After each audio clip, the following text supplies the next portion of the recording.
Kabanata 1691 Hindi pwedeng magkamali. Ang lahat ng pagkawasak na ito ay nagdulot kay Wang Lin ng pag-ubo ng dugo, at nagsimula ang kanyang katawan na mag-burst sa ilalim ng mga kalabog. Patuloy siyang itinutulak pabalik. Habang ang kanyang kanang hintuturo ay patuloy na lumalaban, bumuo siya ng isang sail gamit ang kanyang kaliwang kamay at ipinawave ito. Ang mga bituin ay nanginginig sa alon na iyon at ang eksaktong parehong marka ng palad ay lumitaw. Ito ay ang War Spirit Print. Matapos lumitaw ang War Spirit Print, sinundan nito ang alon ni Wang Lin at tumama sa marka ng palad ng Sovereign. Isang malalakas na kalabog ang umalangaw. Sa sandaling tumama ang hindi matitinag na War Spirit Print sa marka ng palad ng Sovereign, ito ay gumuho. Si Wang Lin ay tinulak pabalik at maraming dugo ang damaloy mula sa kanyang bibig. Ito pa lamang ang kanyang unang pagbangga sa Sovereign at siya'y malubhang nasugatan na. Gayunpaman, ang marka ng palad ng Sovereign ay tumigil lamang ng sandali bago ipagpatuloy ang pag-atake. Tumingala si Wang Lin at nagpakita ng isang mabagsik na ekspresyon habang itinuturo ang taas. Ang mga pagsabog ng pitong kulay na liwanag ay lumitaw, forming a lance na tumama patungo sa marka ng palad.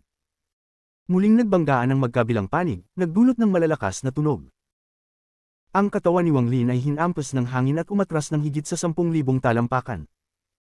Ang kanyang mga kamay ay nanginginig at ang kanyang mga binti ay natakpan ng dugo. Gayunpaman, ang malaking marka ng palad ay hindi nagkawatak, bagamat bahagyang nagkawala at hindi na kasing solid ng dati. Ang marka ng palad ay umungol habang patuloy na bumabagsak patungo kay Wang Lin. Ang mga mata ni Wang Lin ay puno ng kabaliwan. Ang lakas ng Sovereign ay hindi labis na nakapagtataka. Ito ay ang lakas ng isang arcane tribulant na cultivator. Habang lumalapit ang marka ng palad, ang apoy sa kaliwang mata ni Wang Lin at ang kidlat sa kanan ay kumilos. Ang tatlong ethereal essences at ang slaughter essence ay rumagasa. Ang 6 na essence sa kanyang katawan ay bumuo ng 6 na ilusyonaryong espada. Sa isang wave, ang 6 na espada ay tumama patungo sa marka ng palad. Pinagdiinan ni Wang Lin ang kanyang mga ngipin, at sa halip na umatras, siya'y tumakbo pasulong. Ang 6 na espada ay agad na tumungo sa marka ng palad at tumagos dito. Ang mga ripples ay kumalat at habang tinatamaan ng mga espada ang marka ng palad, tumakbo si Wang Lin pasulong. Ang kanyang ekspresyon ay mabagsik at itinataas ang kanyang kamay, ang mga mata ay puno ng kiling intent. Tearing the Heavens. Ginamit ni Wang Lin ang spell ng Tearing the Heavens na natutunan mula sa anak ni Yemo. Hinawakan niya ang espasyo mismo at walang awa itong pinunit. Ang espasyo sa harap ni Wang Lin ay nanginginig at isang bitik ang napunit sa kanyang harapan. Sa tulong ng lakas ng pagpapunit ng espasyo, ang marka ng palad ay punit din. Sa sandaling ito, isang anino ng Ancient One ang lumitaw sa likod ni Wang Lin. Iba ito sa dati. Hindi na ito ulo lamang kundi may malabong katawan. Ang katawan na ito ay katawan ng Ancient One. Bagamat hindi pa na-refine ni Wang Lin ang 8 patak ng dugo, ito ay lumitaw. Ang malabong anino ng Ancient One ay nagbukas din ng mga braso at pinunit ang marka ng palad kasunod ng galaw ni Wang Lin. Nanginginig ang Star Domain habang isang hindi maipaliwanag na lakas ang punit sa paligid nito. Pinunit nito ang operasyon ng langit at pinunit ang marka ng palad ng Sovereign. Gumuho ang marka ng palad. Ang 6 na espada ay nagkabasag din at bumalik sa katawan ni Wang Lin sa mga piraso. Ang mga kamay ni Wang Lin ay puno ng dugo. Ang lakas ng spell na iyon ay nakasalalay sa kanyang mga daliri. Maging ang anino ng Ancient One sa likod ni Wang Lin ay biglang gumuho. Tinulak si Wang Lin pabalik. Nag-ubo siya ng maraming dugo at ang dugo ay sumabog mula sa kanyang katawan. Ang kanyang mukha ay mapatla, ngunit nawala ang kabaliwan sa kanyang mga mata at napalitan ito ng kalmado. Para bang ang lahat ng nangyari kanina ay isang palabas lamang. Ang lakas ng isang Peak Arcane Void Cultivator na nakapasok sa Arcane Tribulant.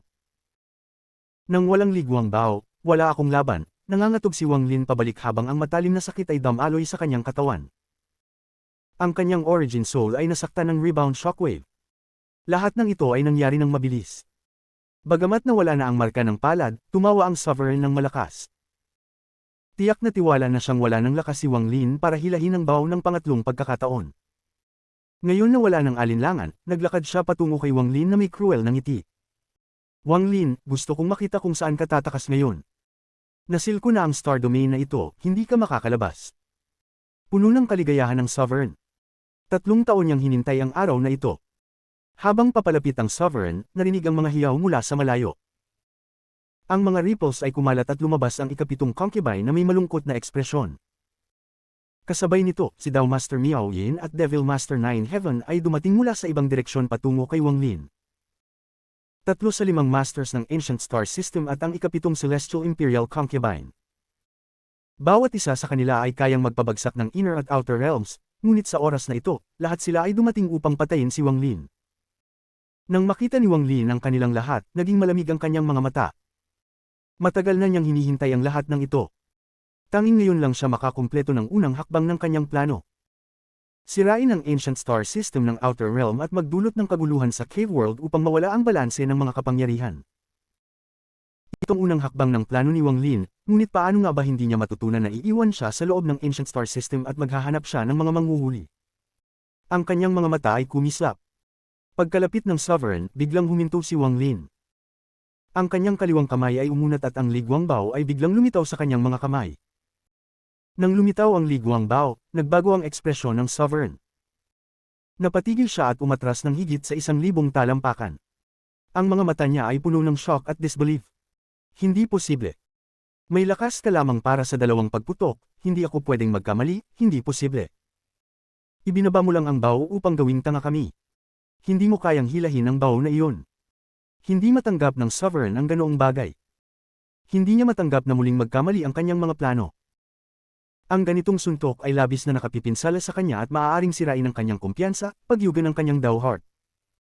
Sa oras na ito, hindi lamang ang Sovereign ang umatras, kundi pati ang ikapitong concubine ay tumigil din at hindi na nagpatuloy.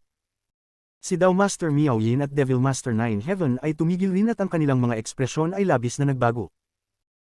Ang mukha ng Sovereign ay naging mapotla, pagkatapos ay napuno ng kabaliwan ng kanyang mga mata at sumigaw kay Wang Lin, nagpapanggap kang misteryoso.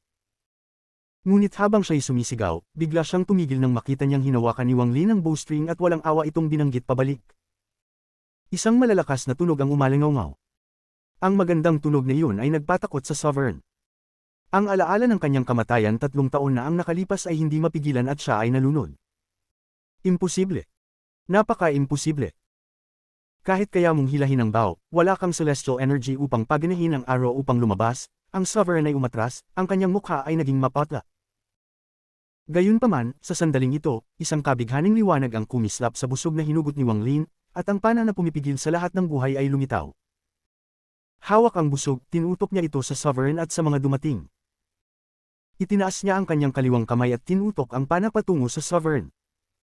Ang mukha ng Sovereign ay naging mapotla matapos itutok ang pana sa kanya. Ang pinakamalupit na suntok ay nagmula sa kanyang isipan. Ang mga plano niya ay gumuho paulit-ulit sa harap ni Wang Lin. Kahit sigurado siya ngayon, sa huli, natuklasan niyang siya ay mali na naman. Hindi ko kayang maniwala. Lahat ng ito ay kasinungalingan. Bagamat tinawag mo ang pana, wala kang celestial energy para itira ang pana na iyon. Hindi ko pinaniniwalaan, handa akong magtaya dito. Nabaliw ang Sovereign. Imbes na umatras, tumakbo siya patungo kay Wang Lin. Ang kanyang ekspresyon ay napakagat, at ang kanyang mga kamay ay bumuo ng seal at muling lumitaw ang malaking marka ng palad. Isang malaking, ilusyonaryong balon ang lumitaw sa likod ng marka ng palad. Tinamaan niya ang kanyang noo gamit ang kanyang kamay. Isang buto na kasing laki ng kamao ang biglang lumabas mula sa kanyang noo. Ang buto ay kulay abong at nagbigay ng puting liwanag. Nang lumabas ito, tumaas ng ilang beses ang lakas ng Sovereign. Agad niyang tinakbo patungo kay Wang Lin. Pipilitin kong maniwala ka, pipilitin kong tandaan mo. Ipinihit ni Wang Lin ang kanyang malamig na mga mata upang hindi makita ng iba ang ginugol niyang gintong liwanag sa kanyang mga mata. Hinugot niya ng kaunti pa ang busog gamit ang kanyang kanang kamay kaya ang busog ay pinulikat ng kaunti pa, pagkatapos ay bigla siyang binitiwan. Sa sandaling binitiwan niya, ang pana ay tumilapon pasulong bilang isang sinag ng liwanag na pumutol sa langit. Ang marka ng palad ay agad na gumuho at tinagos ng pana. Ang mga ripples ay kumalat sa buong balon, at habang ang pana ay dumaan, ang balon ay nagkabasag. Ang araw ay hindi nakapagpigil sa pana na dumaan. Ang pana ay nagdala ng isang malakas na puwersang pandemolisyon habang lumilipad patungo sa Sovereign, na puno ng pag-aalala.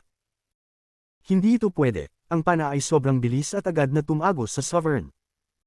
Ang kanyang katawan ay nanginginig habang dumaan ang pana. Ang kanyang katawan ay gumuho at ang mga pira-piraso ng kanyang katawan ay tinangay ng ilang libong kilometro. Si Dao Master Miao Yin at Devil Master Nine Heaven ay umubo ng dugo at ang kanilang mga katawan ay bumagsak. Ang kanilang mga origin souls ay malapit nang makatakas ng ailahad ni Wang Lin ang kanyang mga manggas at nahuli sila. Tanging ang ikapitong concubine lamang ang umubo ng maraming dugo at malubhang nasugatan matapos dumaan ang pana. Bilang isang Celestial Imperial concubine, mayroon siyang buhay save na yaman at sa kabutihang palad ay nakaligtas. Matapos dumaan ang pana, ang laman at dugo ng Sovereign ay mabilis na nagbalik at muling nabuhay. Siya ay mapotla at tumingin kay Wang Lin ng takot na hindi pa niya naipakita dati. Sa puntong ito, hindi na siya magtangkang kalkulahin kung ilang shot ang kayang iputok ni Wang Lin. Walang pag-aalinlangan, tumakas ang Sovereign na parang isang baliw na hindi lumingon, katulad ng 3 taon na ang nakaraan.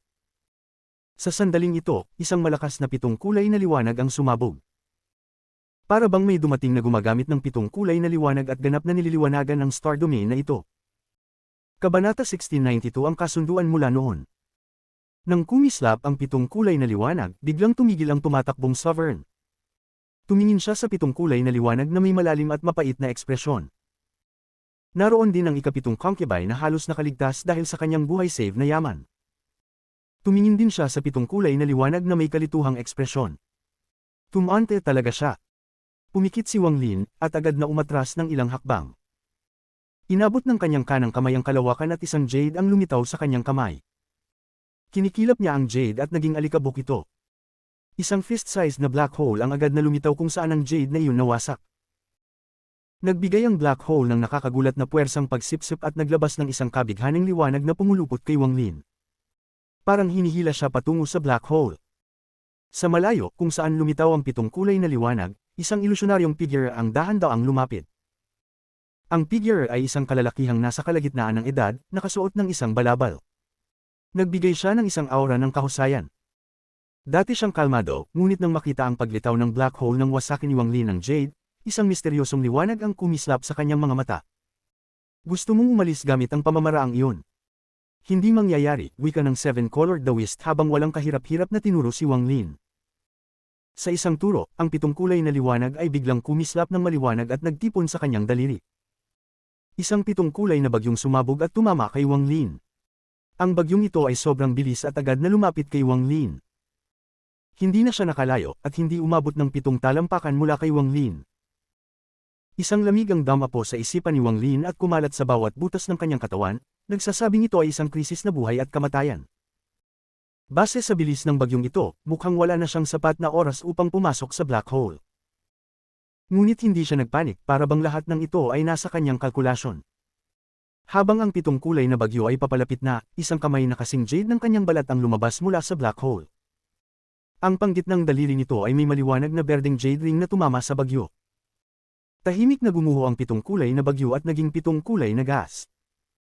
Ang gas ay nagkaroon ng anyo ng 7 makamandag na ahas at pumasok sa jade na kamay. Isang mabilog na tunog mula sa loob ng black hole. Ang jade-like na kamay ay nayanig at mabilis na bumuo ng seal. Bigla itong nahati sa 7 parehong mga kamay at nagsanib upang bumuo ng isang bilog. Ang 7 kulay na liwanag ay lumabas mula sa 7 kamay na ito. Isang magaan na hampas, at ang 7 kamay ay nagbigay ng iba't ibang kulay ng liwanag, bumuo ng isang 7 kulay na imprint. Dumaan ito kay Wang Lin at tumama patungo sa 7-colored Daoist sa malayo. Kasabay nito, ang katawan ni Wang Lin ay hinailan ng black hole at siya ay nawala mula sa Ancient Star System. Ang lahat ng ito ay nangyari sa isang iglap. Nang makita ng Sovereign ang 7 kamay, tumitig siya dito at kumislap ang kanyang mga mata. Siya nga. Ang mas labis na nagulat ay ang ikapitong concubine. Ang kanyang mukha ay naging mapotla at hindi niya naiwasang umatras habang sumigaw, "Ate!" Hindi siya patay. Tanging ang 7-colored Daoist ang nanatiling kalmado. Habang papalapit ang 7 kulay na imprint, inalag niya ang kanyang kamay. Isang 7 kulay na ripples ang umalingaw at tumama sa 7 kulay na imprint. Isang malakas na kulog ang umalingaw at ilang sandali ang lumipas, naglaho ang lahat. Pinahihit ng 7-colored Daoist ang kanyang mata. Hindi tiyak kung ano ang kanyang iniisip. Matapos ang ilang sandali, dahan-dahan niyang binuksan ang kanyang mga mata at tumingin sa lugar kung saan nawala si Wang Lin. Ang alaala ay bumalot sa kanyang mga mata. 7 kulay na jade print. Sa tingin ko yun ang pangalan. Sayang, mayroon lamang akong spell ngunit wala ang alaala. Ngunit hindi ito sapat para makaligtas sa akin. Natapos na ang misyon ng Li Guangbao, kaya't oras na para kunin ito. Inangat ng 7-colored Daoist ang kanyang ulo at naglakad pasulong. Naglaho siya ng walang bakas. Tanging ang Sovereign at ang ikapitong concubine ang naiwan. Pareho silang nagulat sa paglitaw ng kamay na iyon at sa pagkakakilanlan ng may-ari ng kamay. Ang unang concubine ng Celestial Sovereign at ang nakababatang kapatid ng Dao partner ng Celestial Sovereign. Sa Cloud Sea, may isang malaking puwang ng kalawakan kung saan dating naruroon ang Demon Sect. Kaunti lamang ang nakakaalam kung saan patungo ang puwang na ito, ngunit madalas na may mga mabagsik na hayop na lumabas dito. Sa sandaling ito, sa kailaliman ng puwang, sa isang madilim at kakaibang espasyo, naruroon ang isang malaking hayop na mahigit 10,000 talampakan ng haba. Mukha itong leon ngunit may isang pangil sa kanyang ulo. Isang babae ang nakaupo sa harap ng pangil ng makapangyarihang leon.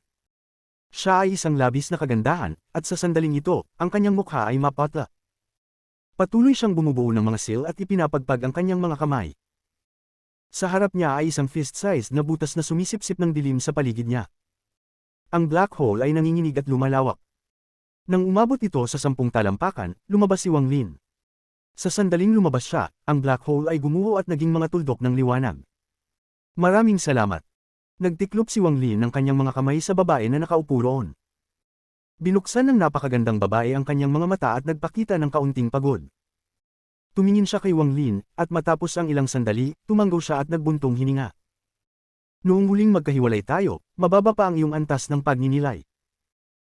Hindi ko akalain na makararating ka sa ganitong taas ng antas ngayon, inisip ko na nakalimutan mo na ang ating kasunduan, ngunit nang matanggap ko ang iyong mensahe sa Jade, nalaman kong hindi mo nakalimutan. Tinutulungan mo akong makalabas dito noon at natural lang na hindi ko makalimutan iyon. Ngunit dahil sa ilang mga bagay, huli akong nakarating. Ngumiti si Wang Lin at tumingin pababa sa malaking leon na tumatakbo. Nagpa siya siyang umupo.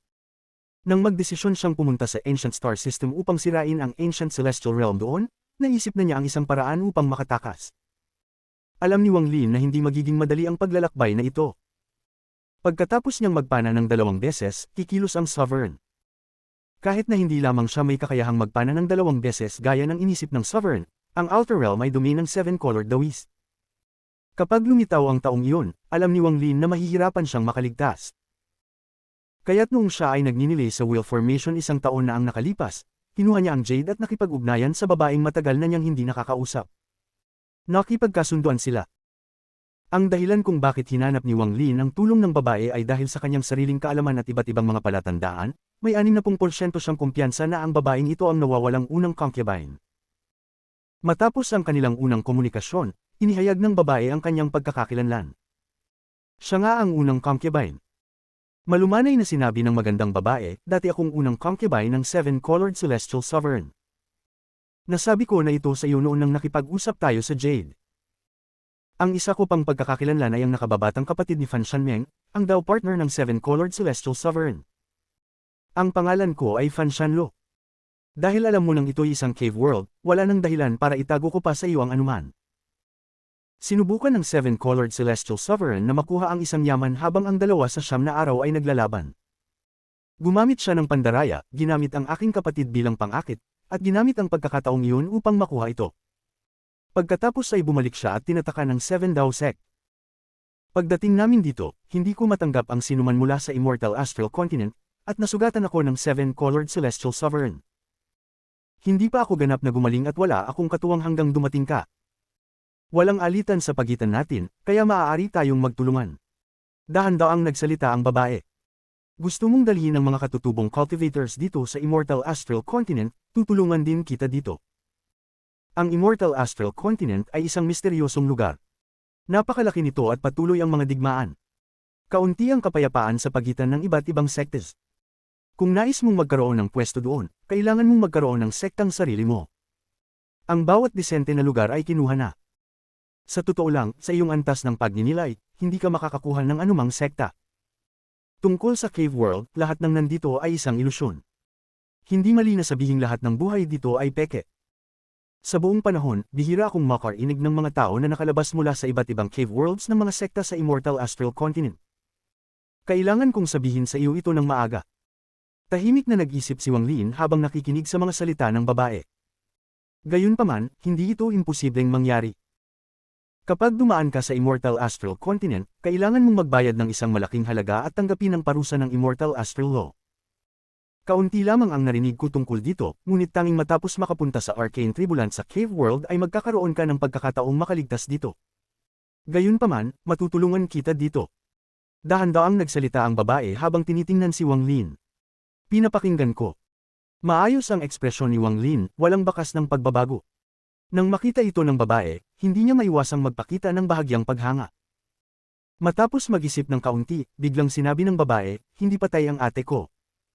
Napakunot ang mga mata ni Wang Lin, ngunit hindi siya nagsalita. Hindi siya narito, siya ay nasa Immortal Astral Continent. Mahirap makakuha ng sekta sa Immortal Astral Continent, ngunit kung patayin mo ang Seven-Colored Celestial Sovereign, magiging iyo ang Seven Dao Sect. Hindi namin gustong magkaroon ng anumang bahagi ng iyon. Sa katunayan, hindi kami mga tao ng Seven Dao Sect kundi mga core disciples ng Great Soul Sect. Noong mga panahong iyon, bulag kami at sinundan ng Seven-Colored Celestial Sovereign. Kinagat ng babae ang kanyang mga ngipin at nagpakita ng isang ekspresyon ng galit. Pagkatapos mong makuha ang Seven Dao Sect, kung nais mong magpatuloy sa pagninilay, maaari kitang ipakilala sa Great Soul Sect. Tungkol sa parusa ng pagpasok mo sa Immortal Astral Continent, hihilingin ko sa ate ko na hingi ng tulong ni Master. Sa tulong ni Master na mag-welcome sa iyo sa Immortal Astral Continent, mababawasan ang parusa. Tahimik na nag-isip si Wang Lin. Makalipas ang ilang sandali, dahan-dahan niyang sinabi. Maliban sa akin, paano naman ang ibang mga cultivator mula sa Cave World? Naisa nang magsalita ng magandang babae ngunit bigla siyang napatigil at tumingin pabalik. Kasabay nito, tumingin si Wang Lin pabalik na may malungkot na ekspresyon. Kabanata 1693 Pagdating ng pitong kulay. Ang mabagsik na hayop na leon sa ilalim nilang dalawa ay nayanig at nagpakita ng takot. Nayanig ito at tumigil sa paggalaw. Ang pitong kulay na liwanag ay kumikinang ng maliwanag sa likod nila, parang mga bituin. Parang may humarap sa espasyo at pilit ipinasok ang pitong kulay na liwanag dito. Ang mga mata ni Wang Lin ay lumaki at agad siyang humakbang pasulong ng walang pag-aalinlangan. Sa isang iglap, nagsimulang maglakbay ng mabilis. Si Fan Shanlo naman ay kasing bilis, gumalaw na parang isang maganda at maluhong paru-paro sa likod ni Wang Lin. Habang tumatakbo sila, iniwan ni Fan Shanlo ang kanyang kamay na parang jade at inihagis ito patungo sa mabagsik na hayop na leon. Ang leon ay nagbulalas ng isang malakas na ugong at tumalon patungo sa pitong kulay na liwanag, parang nababaliw. Ang mga mata ni Fan Shanlo ay kumislap at bamulong, alay ng dugo. Noong sinabi niya iyon, ang leon ay nabalot ng isang dugong kulay na liwanag at pagkatapos ay pumutok sa isang ulap ng dugo. Ang ulap na ito ay dumagundong at kumalat sa lahat ng direksyon. Agad na nagsimula ang matalim na mga hiyaw mula sa iba't ibang direksyon. Ang aura ng mga mabagsik na hayop ay damaloy patungo sa kanilang kinaroroonan. Si Wang Lin ay gumagamit ng halos buong bilis, lumilipad na parang sinag ng liwanag na dumadaan sa espasyo. Minsan ay nagsasanib siya sa mundo at lumilipad pa ng mas mabilis. Dito, mas mabilis si Fan Shanlo kaysa kay Wang Lin. Napakataas ng kanyang antas ng pagninilay, at kahit na siya ay sugatan, napigilan niya ang karamihan ng kanyang mga sugat sa loob ng mga taon. Sa isang kisap mata, iniwan niya si Wang Lin at tinahak ang daraanan. Hindi siya tumuloy sa diretso kundi lumiko sa ibang direksyon. Ang mga mata ni Wang Lin ay kumislap at agad siyang sumunod ng walang pag-aalinlangan. Ngunit sa sandaling iyon, isang malamig na hit-hit ang dumating mula sa kalangitan sa likod nilang dalawa. Wala itong ingay, ngunit isang malakas na presyon at shockwave ang sumunod dito. May daan-daang mabagsik na hayop sa kanilang likuran. Sila ay naakit ng ulap ng dugo. Ngunit, nang umalangaw ang malamig na hit-hit, nagsimula silang mag-ungol at tinamaan ng isang malakas na puwersa, at pinabalik sila. Habang kumakalat ang shockwave, ang daan-daang mabagsik na hayop ay pumutok. Ilang patak ng dugo at piraso ng laman ang dumaan sa harap ni Wang Lin, na nagbigay sa kanya ng mas malupit na mukha. Habang ang daan-daang mabagsik na hayop ay bumagsak, dumaan ang pitong kulay na liwanag. Ang pitong kulay na dawist ay kalmadong naglakad palabas na may mga kamay sa likod. Wang Lin, ibigay mo na ang ligwang bao at palaso. Mabagal ang kanyang mga salita, ngunit nang pumasok sa mga tainga ni Wang Lin, nayanig ang kanyang isipan. Ang katawan ni Wang Lin ay nayanig at nagubos siya ng dugo. Hinawakan ni Fan Shanlo ang braso ni Wang Lin. Ang kanyang mukha ay napakaputla at nagmamadaling hilahin siya papasulong. Alaala ko na ikaw ay aking unang asawa. Bakit ka tumatakas mula sa akin nang makita mo ako? Ang pitong kulay na dawist ay nagsway sa mata ni Fan Shanlo. Inihagis niya ang kanyang kanang manggas at siyam na naglalagablab na pulang mga huwaran ng ibon ng apoy ang sumulpot sa harap niya. Ang siyam na ibon ng apoy ay hindi vermilion birds, ngunit ang init na kanilang ipinapalabas ay wala pang makakatalo sa vermilion bird. At, may mga bahagyang bakas ng mga kaluluwa ng planeta na nagmumula sa mga ito.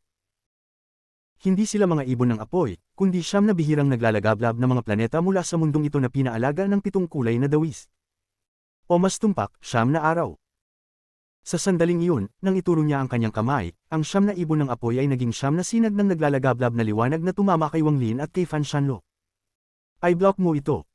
Sa oras ng krisis, hindi na kayang itago ni Wang Lin ang kanyang lakas. Humiyaw siya at iniwasiwas ang kamay.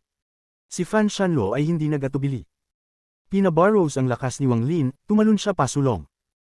Ang kanyang mga kamay ay nagbago at pagkatapos magubo ng dugo, nagboses siya ng isang malungkot na sigaw. Great Soul Dao, kuhanin ang kaluluwa. Sa aking kaluluwa bilang alay, bumuo ng kaluluwa upang putulin ang domain.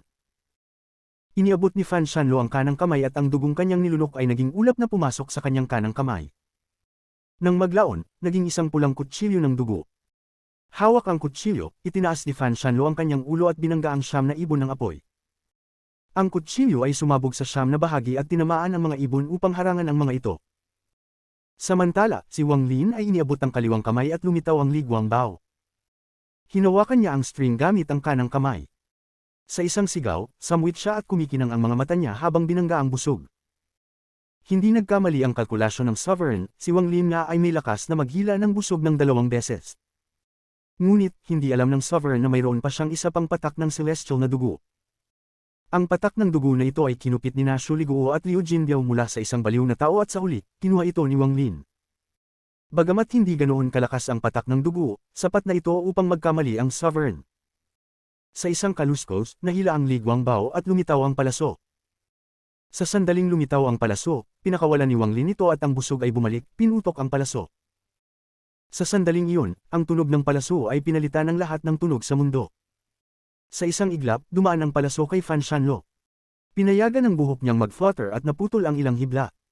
Matapos dumaan sa kanya, ang palaso ay tumama sa siyam na ibon ng apoy. Ang mga dagandong ng kidlat ay umalingaw at ang isang malakas na shockwave ay kumalat. Si Fan Shanlo ay tinamaan ng shockwave at nagubo ng dugo. Hinawakan ni Wang Lin siya at mabilis silang umalis nang hindi lumilingon upang tingnan ang resulta. Ang aking kuweba ay 4 na milyong kilometro ang layo. May mga porma sayon doon na kayang magtanggol ng ilang sandali. Sumalungso ang boses ni Fan Shanlo. Hindi nagsalita si Wang Lin habang hinawakan ang kanyang kamay at sila ay nawala. Nang muling magpakita, nakarating sila ng 2 milyong kilometro. Ang kanyang mukha ay napakaputla at patuloy na tumatakbo ng mabilis. Tumatakbo si Wang Lin at hindi huminto, ngunit nagpadala siya ng mensahe ng Divine Sense kay Fan Shanlo. Siya ba ang 7 kulay na Celestial Sovereign? Oo siya at hindi, bago pa matapos magsalita si Fan Shanlo, isang mabagal na tinig ang lumabas mula sa likuran nila. Ang matandang ito ay tiyak na ang 7 kulay na Celestial Sovereign. Noong una ay ayaw ko kayong patayin, gusto ko lang kunin ang busog at palaso. Bibigyan ko kayo ng huling pagkakataon, ibigay ninyo sa akin ang busog at palaso. Sa malayo, ang 7 kulay na dawist ay mabagal na naglakad palabas. Wala siyang pinagkaiba sa dati. Ang palaso ay walang epekto sa kanya. Ngunit, hindi naniwala si Wang Lin, ngunit hindi ito ang oras upang mag-obserba. Kung ang taong iyon ay nais itago ang katotohanan, hindi malalaman ni Wang Lin ang katotohanan. Kalimutan mo na. Dahil hinahanap mo ang kamatayan, tutulungan kita. Ang 7 kulay na dawist ay nagpakita ng piti. Kinilabutan siya at itinutok ang daliri kay Wang Lin at Fan Shanlo. Sa pagturo na iyon, isang 7 kulay na kristal ang lumitaw mula sa dulo ng kanyang daliri. Agad itong bumangga patungo kay Wang Lin at Fan Shanlo. Habang papalapit, agad na nag-disperse ito sa 7 kulay na liwanag at dinalot sila. Kung titingnan mula sa malayo, makikita na sila ay napalibutan ng 7 kulay na kristal na nag-disperse. Sa sandaling iyon, mabilis na sumikip ang kristal. Nagkaroon ng mga tunog ng pagkabasag at nakaramdam si Wang Lin ng matinding sakit sa katawan. Isang malakas na presyon mula sa lahat ng direksyon ay dumaan upang durugan ang kanyang katawan. Ang mukha ni Fan Shanlo ay napakaputla.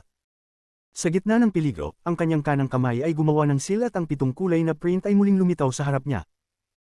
Nag-ubo siya ng dugo at tumalsik ito sa print. Sir, tulungan mo ako. Ang kanyang boses ay labis na puno ng kalungkutan. Sa sandaling ito, yumanig ang mga bituin at isang ibang oraang biglang sumulpot mula sa wala. Sa Immortal Astral Continent, may isang malamig na lugar na natatakpan ng puting nyebe. Sobrang lamig dito upang magyelo ang lahat ng buhay. Kahit ang mga cultivator ay nahirapan mabuhay dito. Sa malamig na lupang ito, may isang bundok ng yelo, at isang babae ang nakaupo sa tuktok ng bundok na iyon. Ang kanyang hitsura ay eksaktong katulad ni Fan Shanlo. Sa sandaling ito, bigla niyang binuksan ang kanyang mga mata at itinutok ang daliri sa pagitan ng kanyang mga kilay. Isang pagsabog ng 7 kulay na liwanag ang sunot mula sa pagitan ng kanyang mga kilay. Kasabay nito, sa mundo ng kuweba, isang pagsabog ng 7 kulay na liwanag din ang lumitaw sa pagitan ng mga kilay ni Fan Shanlo. Parang isang panlabas na puwersa ang pumasok sa kanyang katawan at nagdulot ng ugong. Sa pagpapahiram ng lakas na ito, ang 7 kulay na print na nasa harap niya ay biglang lumawak ng higit sa 1,000. 10,000. Pati na 100,000 talampakan. Pinatibay nito ang pag-shrinkang na kristal na nakapaligid sa kanila, at biglang pumutok ang kristal. Sa sandaling pumutok ito, ang higanting 7 print ay sumabog patungo sa 7 kulay na dawis. Ginamit ko na ang lahat ng aking lakas, dalhin mo ako. Ang mga mata ni Fan Shanlo ay pumanaw at hinawakan siya ni Wang Lin. Sa isang kisap mata, sila ay nawala at muling nagpakita ng higit sa 2,000,000 kilometro ang layo. Bago sa kanya ay isang higanting barko na kasing laki ng isang mortal na syudad. Ito ay ganap na kulay lila at mukhang kahanga-hanga. Siya ay napapaligiran ng mga patong-patong na proteksyon na nagbigay ng malakas na presyon. Ang layag ng barko ay gumalaw ng walang hangin, at may isang mukhang multo sa layag, na nagbigay ng nakakagulat na tanawin. Pumasok sina Wang Lin at Fan Shanlo sa mga patong ng proteksyon. Ang katawan ni Fan Shanlo ay nagbigay ng isang kumikislap na liwanag at wala ni isa sa mga proteksyon ang nakapaghadlang sa kanila sa pagpasok. Noong bumangga si Wang Lin, tinanong niya si Fan Shanlo, sino ba talaga siya? Ang tanong na ito ay matagal nang bumabagabag sa kanyang puso. Kabanata 1694 Fan Shanmeng. Ang mukha ni Fan Shanlo ay namutla at hindi siya tumugon sa mga salita ni Wang Lin. Nahihirapan siyang umupo at ilagay ang kanyang mga kamay sa kanyang mga tuhod. Pumikit siya at nagsimulang mag-ensayo. Ang 7 kulay na liwanag ay kumikislap mula sa kanyang katawan, at ang 7 kulay na liwanag sa pagitan ng kanyang mga kilay ay naging labis na maliwanag. Sa kalaunan, isang mahihinang vortex ang lumitaw sa pagitan ng kanyang mga kilay. Hindi lang 7 kulay na liwanag ang lumabas mula sa vortex, kundi sinamahan pa ito ng mga pagsabog ng malamig na enerhiya. Nang lumitaw ang malamig na enerhiya sa loob ng malaking barko, ang dek ang yelo at ang puting usok ay kumalat. Ang mga mata ni Wang Lin ay kumunot at siya ay umatras ng ilang hakbang. Ngunit, sa sandaling iyon, ang mukha ni Fan Shanlo ay biglang naging pula at umubos siya ng isang bibig ng dugo. Ang dugo ay naging patak ng yelo at kumalat sa buong dek. Hindi nagtagal, ang vortex sa pagitan ng kanyang mga kilay ay biglang lumaki at nagsimulang umikot ng mabilis. Ang mga mata ni Wang Lin ay kumislap, at nakita niyang biglang lumitaw ang isang mukha sa loob ng vortex. Ang mukha na ito ay halos kasing katulad ng kay Fan Shanlo, isang napakaganda at nakakaakit na mukha. Sa sandaling lumitaw ang mukha, ipinakita ni Fan Shanlo ang isang masakit na ekspresyon at ang mga ugat sa kanyang mukha ay namaga, ang kanyang ekspresyon ay naging matindi. Binuksan niya ang kanyang mga mata at ang vortex sa pagitan ng kanyang mga kilay ay bumagsak. Ang vortex ay bumalik sa loob ng kanyang ulo at ang magandang mukha ay nawala kasabay nito. Isang malungkot na sigaw ang nanggaling kay Fan Shanlo at siya ay umubo ng dugo. Muling ginawa ng kanyang mga kamay ang mga seal at nagsimula siyang mag-ensayo muli. Nang makita ni Wang Lin ang lahat ng ito, ang kanyang ekspresyon ay naging seryoso. Parang nakita niya ang ilang bagay ngunit hindi sigurado. Habang nag-iisip, ipinalabas ni Wang Lin ang kanyang divine sense at pinalibutan ang buong barko. Hindi nagtagal, ang buong barko ay lumitaw sa kanyang isipan. Ang barkong ito ay napakabigat at maraming mga restriction na kahit si Wang Lin ay naramdaman na mahirap unawain. Habang ipinalalabas ang kanyang divine sense, nabigla siya nang makita na halos ang buong barko ay gawa sa mga restriction. Pati ang deck sa ilalim ng kanyang mga paa ay gawa rin sa mga restriction. Maaaring sabihin na ang barkong ito ay isang higanting formation ng restriction. Ang mga patong ng proteksyon ay nilikha ng barko mismo. Bumuo ito ng mga pinong, nag-overlap na patong, at magiging mahirap itong sirain. Malabo na napansin ni Wang Lin ang core ng formation na ito habang ipinalalabas ang kanyang divine sense. Ito ay ang layag na may mukhang multo sa barko. Ang mukha ng multo ay parang buhay, at ang mga mata nito ay nakatutok kay Wang Lin. Kahit na ito ay ganap na tahimik, nang titigan siya ng mukha ng multo, parang narinig ni Wang Lin ang mga nakakatakot na mga sigaw at mga alulong sa kanyang isipan. Ang tunog na ito ay tumagos sa kanyang isipan at nagdulot ng pagbabago sa kanyang ekspresyon. Hindi niya maiwasang umatras ng ilang hakbang. Time restriction, life and death restriction, ancient soul restriction, annihilation restriction, hindi lang ang barko na ito ay may mga 4 na sinaunang restriction, kundi may mga marami pang hindi ko pa nakita. Kung magkakaroon ako ng oras upang pag-aralan ang lahat ng mga restriction na ito at pag-aralan ng mga ito, maaari kong makamit ang maliit na tagumpay sa aking essence ng restriction. Ang mga mata ni Wang Lin ay nagliwanag ng kakaibang liwanag. Ang kanyang kaalaman sa mga restriction ay pambihira, ngunit sa kasamaang palad, karamihan sa mga restriction sa mundong ito ng kuweba ay hindi kumpleto. Kung pilit niyang susubukan itong dedusiran, hindi lang ito mag-aaksaya ng oras, kundi maaari rin itong mawalan ng silbi. Ngunit ngayon iba na. Ang mga restriction sa barkong ito ay nagbukas ng isang bagong landas para kay Wang Lin. Kung makakamtan niya ang kaliwanagan at may susuri ito ng buo, maaaring magkaroon ng pagkakataon para sa essence ng restriction na lumitaw. Hindi nagtagal matapos pagmasdan ni Wang Lin ang mga restriction dito, isang maliwanag na 7 kulay na liwanag ang lumitaw sa labas ng barko at nililiwanagan ang buong lugar. Dahan-daang naglakad ang 7 kulay na dawis. Ang barkong ito ay medyo pamilyar. Ang 7 kulay na dawis ay tumingin sa barko na may mga alaala sa kanyang isipan. Ngunit anuman ang kanyang pagsubok, hindi niya matindaan kung saan niya nakuha ang barkong ito. Hindi ko nakuha ang memorya, kaya hindi ko matindaan ang marami. Si 7 kulay na dawis ay nag-isip sandali at kumunat ang noo. Pagkatapos ay inihagis niya ang kanyang kanang kamay. Isang malalakas na tunog ng kulog ang sumabog. Habang ang deck ng barko ay malakas na kumilos, isang malalim na tunog ang nanggaling sa labas. Tumingin si Wang Lin at tumingin sa pamamagitan ng mga proteksyong patong. Nakita niya na sa loob ng 7 kulay na liwanag ay ang kalmado na 7 kulay na dawis, na parabang hawak niya ang buong mundo sa pagitan ng kanyang mga daliri. Isang malalakas na tunog ng kulog ang muling umalingaw, at habang ang deck ay kumilos, ang pinakalabas na patong ng proteksyon ay bumagsak. Ang impact ay nagdulot sa malaking barko na umatras ng ilang daang talampakan. Bagamat malakas ang mga restriction ng barkong ito, 20% lamang nito ang aktibo, sa 20% lang na ito, natatakot akong hindi ito makakapidyaw sa 7 kulay na dawis, ang mga mata ni Wang Lin ay kumislap. Ito ay isang sandali ng buhay at kamatayan. Maaaring hindi siya patayin ng 7 kulay na dawis dahil sa ilang dahilan, ngunit tiyak na kukuha siya ng ligwangbao at palaso. Hindi kayang ibigay ni Wang Lin ang ligwangbao, may malaking gamit ito para sa kanya. Ito lamang ang tanging bagay na makakatulong sa kanya upang sugpuin ang lahat ng Arcane Void Cultivators. Higit sa lahat, hindi niya nais na ang kanyang buhay ay nakasalalay sa kamay ng iba. Ayaw niyang ang kanyang buhay ay kontrolin ng isang simpleng kaisipan. Kung siya ay nasa buong lakas, maaaring pigilan siya ng soul search ship ng ilang dosenang oras. Kasabay ng pag-iisip na ito, isang malamig na boses ang dumating mula sa likod ni Wang Lin. Dahan-daang binuksan ni Fan Shanlo ang kanyang mga mata. Bagamat mas mababa sa 30% ng mga restriction ang aktibo, hindi na siya katulad ng dati. Kaya niyang pigilan siya, ng 3 araw, malamig na sinabi ni Fan Shanlo, at ang kanyang tingin ay may kasamang pahiwatig ng lamig habang tinitingnan ng 7 kulay na dawis sa labas. May komplikadong galit sa kanyang mga mata. Lumingon si Wang Lin at tiningnan ng babae, at pagkatapos ng matagal na katahimikan, bigla niyang sinabi, hindi ka si Fan Shanlo. Hinugot ng babae ang kanyang tingin mula sa labas ng barko at tumingin kay Wang Lin. Pagkalipas ng isang sandali, isang bahagyang paghanga ang lumitaw sa kanyang mga mata at tumanggo siya. Tama ka, karapat-dapat ka sa isang pinili ng aking nakababatang kapatid upang makipagtulungan. Talaga, hindi ako si Fan Shanlo. Ako ang kanyang nakatatandang kapatid, si Fan Shanmeng. Ang mga mata ni Wang Lin ay kumunot at pinagmamasdan siya ng mabuti, ngunit hindi siya nagsalita. Dapat mong alam ang aking pagkakakilanlan mula sa aking nakababatang kapatid, ako ang daw partner ng 7 kulay na Celestial Sovereign. Habang nagsasalita, itinaas niya ang kanyang kanang kamay at gumawa ng sail. Sa isang alon, 7 kulay na liwanag ang lumabas mula sa kanyang kamay at lumipad patungo sa barrier sa labas. Matapos mag-fuse sa barrier, isang malakas na aura ang dumaan mula sa barko at ang barrier ay naging mas matibay. Ang mga tunog mula sa labas ng barrier ay halos ganap na naharang, at ang mga tunog na umabot sa kanilang mga tainga ay bahagya ng marinig. Dahil nakikipagtulungan ka sa akin at sa aking kapatid, hindi ko itatago ang alinman sa iyo.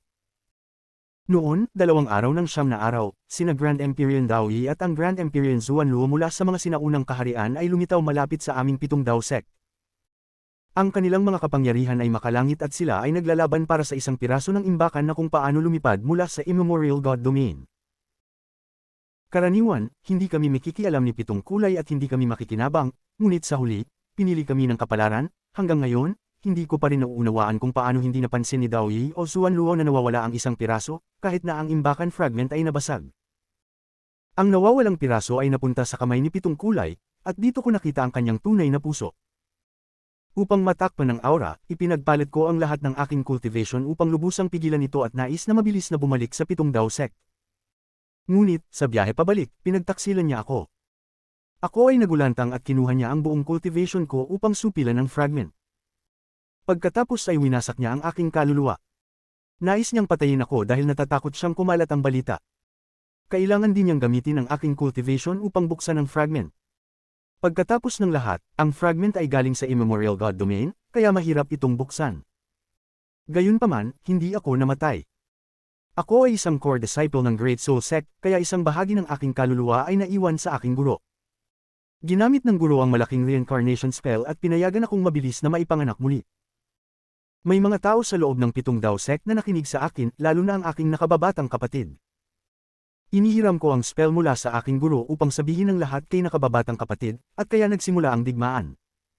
Mabagal na ikinukwento ng babae ang nakaraan. Alam ko na tiyak na binuksan niya ang fragment at nakuha ang laman nito. Alam ko rin na pinangunahan niya si Yemo at isinilyo ang Pitong Dao Sect. Ngunit paano ko papayagan siyang magtagumpay? Ibinigay ko ang balita kay Lian Daofei, na matagal nang nananabik sa aking kagandahan, at pinangunahan siya sa Pitong Dao Sect. Sa koneksyon ng aking kapatid, karamihan sa kanyang mga concubines ay lumipat at sanhi ng paghihiwalay ng mga disipulo ng Pitong Dao Sect. Ganito nabuo ang Inner at Outer Realms. Sa puntong ito, tumingin ang babae kay Wang Lin. Ang ekspresyon ni Wang Lin ay hindi nagbago at hindi siya naglabas ng anumang paggalaw. Karamihan sa mga ito ay naiisip na niya, at ngayon ay tanging bahagi lamang ng kanyang mga sinabi ang kanyang pinaniniwalaan. Marami pa ring bahagi ang hindi nabanggit, at kahit na tila kumpleto ang kanyang mga sinasabi, may mga isyu pa rin. Matapos ang ilang sandali ng tahimik na pagmumuni-muni, mabagal na sinabi ni Wang Lin, anong klaseng lugar ang Immemorial God Domain? May isang alamat sa Immortal Astral Continent na nagsasabi na ang Immemorial God Domain ay magbubukas ng 9 na beses. Sa bawat pagbukas nito, ang taong makakakuha ng huling yaman ay magiging isang Grand Empyrean. Hanggang ngayon, ito ay bumukas na ng 9 na beses, at talagang may 9 na araw. Maaaring ang ika-10 araw ay lilito kapag ito ay bumukas sa ika-10 pagkakataon. Tungkol sa kung ano ang Immemorial God Domain, hindi ko rin alam. Sinabi mong iba na ang 7 kulay ngayon kumpara sa 7 kulay noon. Kailangan ko ng sagot tungkol dito. Ang mga mata ni Wang Lin ay kumislap at tiningnan niya ang malabo na anyo na binabasag ang proteksyon sa paligid ng barko. Nag-isip sandali ang babae at bigla niyang sinabi, hindi siya kumpleto. Hindi ko alam kung paano niya nakuha si Li Guang upang tulungan siyang patayin si Yemo. Ngunit alam ko na pagkatapos kong sabihin kay Lian Daofei kung paano pasukin ang kuweba, isang matinding labanan ang nangyari. Nangyari ang labanan pagkatapos mamatay si Yemo.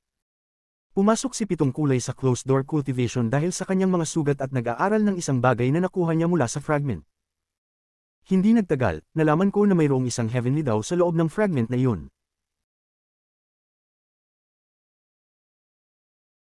Kabanata 1695 Tatlong kaluluwa, 7 piraso.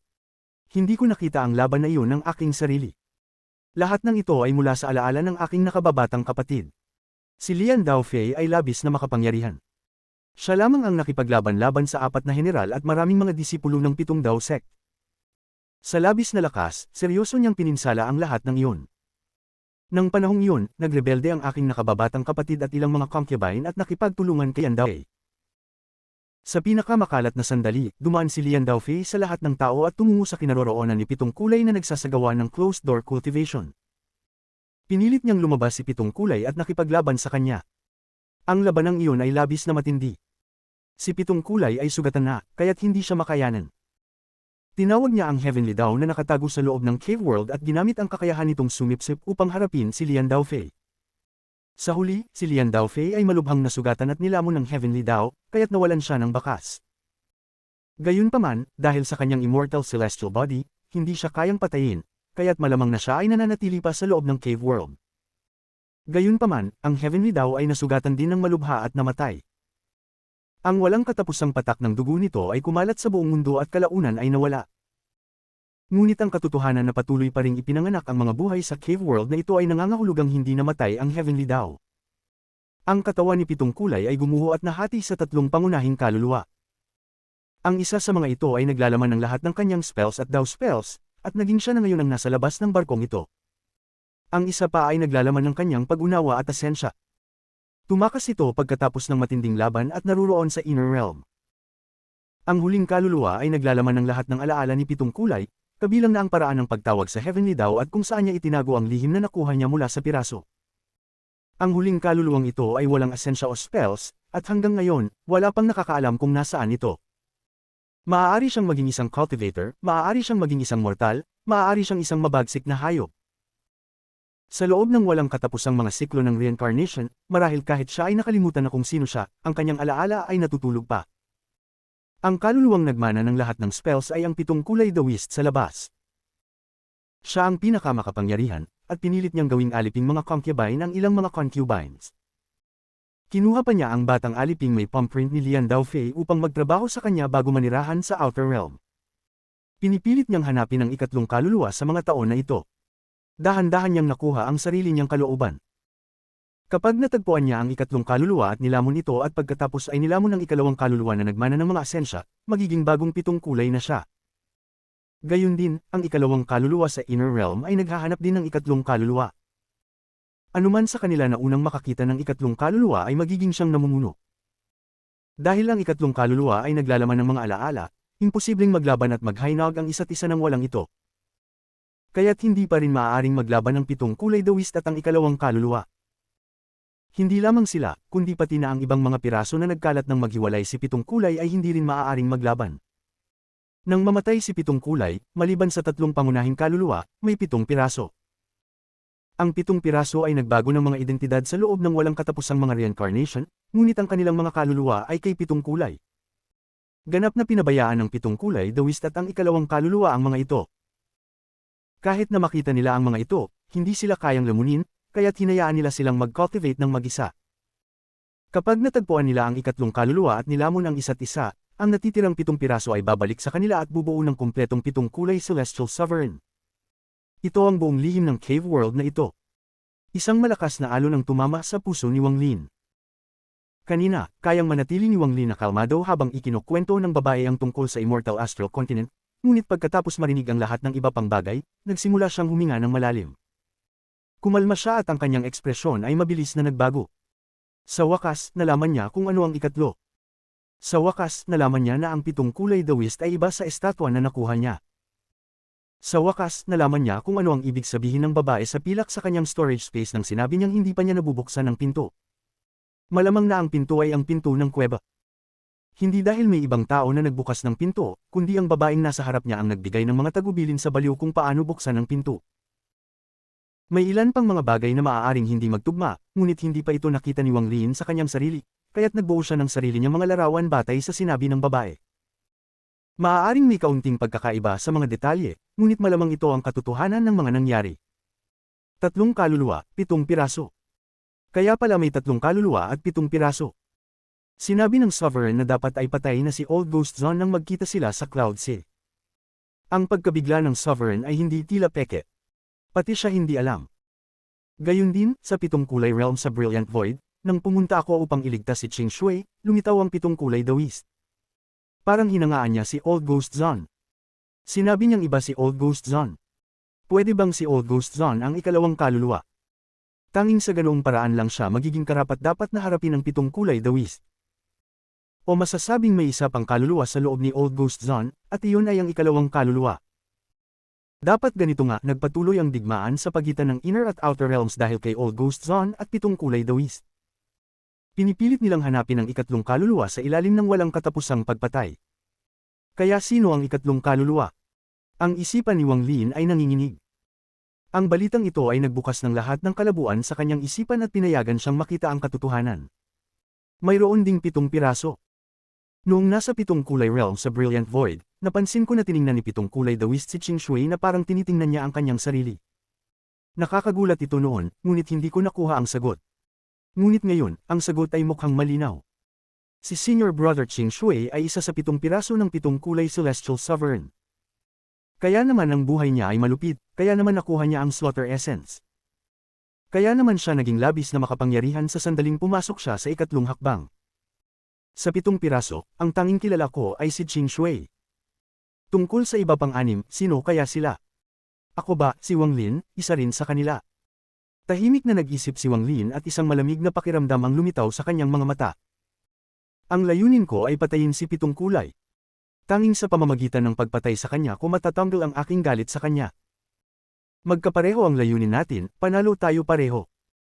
Maaari kong hilingin kay Guru na tanggapin ka sa Immortal Astral Continent upang mabawasan ang parusa. Hindi ko kailangan ng 7 dawsek. Pagpatay kay 7 kulay, lahat ng bagay ay magiging iyo. Tungkol sa iba pang mga tao sa Cave World, hindi sila makakalabas dito. Hindi nila kayang tiisin ang parusa ng pag-alis. Kahit ang guro ko ay hindi makakatulong dito. Gayunpaman, mayroon pa akong isang paraan. Bagamat hindi sila makakapasok sa Immortal Astral Continent ng normal, maaari pa rin silang mag-reincarnate doon. Sa pamamagitan ng reincarnation method, maaaring sundan ng kanilang mga kaluluwa ang iyong landas patungo sa Immortal Astral Continent, at kapag na-activate ang kanilang mga alaala, maaari mo silang hanapin. Ito ang pinakamahusay na paraan na naiisip ko. Tahimik na nag-isip si Wang Lin ng matagal. Itinaas niya ang kanyang mata at tiningnan ang babae habang nagmumuni-muni. Kahit na makipagtulungan tayo, sa lakas ng 7 kulay The West at Old Ghost Zone, hindi tayo makakalaban. Paano natin sila papatayin? Nang marinig ng babae ang mga salita ni Wang Lin, tumawa siya. Hindi may kakaila na siya ay sobrang ganda. Nang ngumiti siya, para siyang isang bulaklak na namumulaklak at nagpapabilis ng tibok ng puso ng isa. Mayroon akong 2 paraan upang patayin si 7 kulay. Dahil sa maraming seal sa cave at sa pagkasira ng cave dulot ng matinding digmaan, hindi ako makakapunta ng personal. Kaya't maaari ko lamang hiramin ang katawan ng aking nakababatang kapatid at tipunin ng kaunti sa aking orihinal na kaluluwa dito. Ngunit kung maaari mong akitin ang 7 kulay The West o ang ikalawang kaluluwa patungo sa core ng cave, kung saan naroroon ang pinto ng kuweba, maaari kong tipunin ng mas marami pang bahagi ng aking orihinal na kaluluwa. Pagkatapos, maaari ko silang patayin gamit ang aking sariling lakas. Iyon ang unang paraan.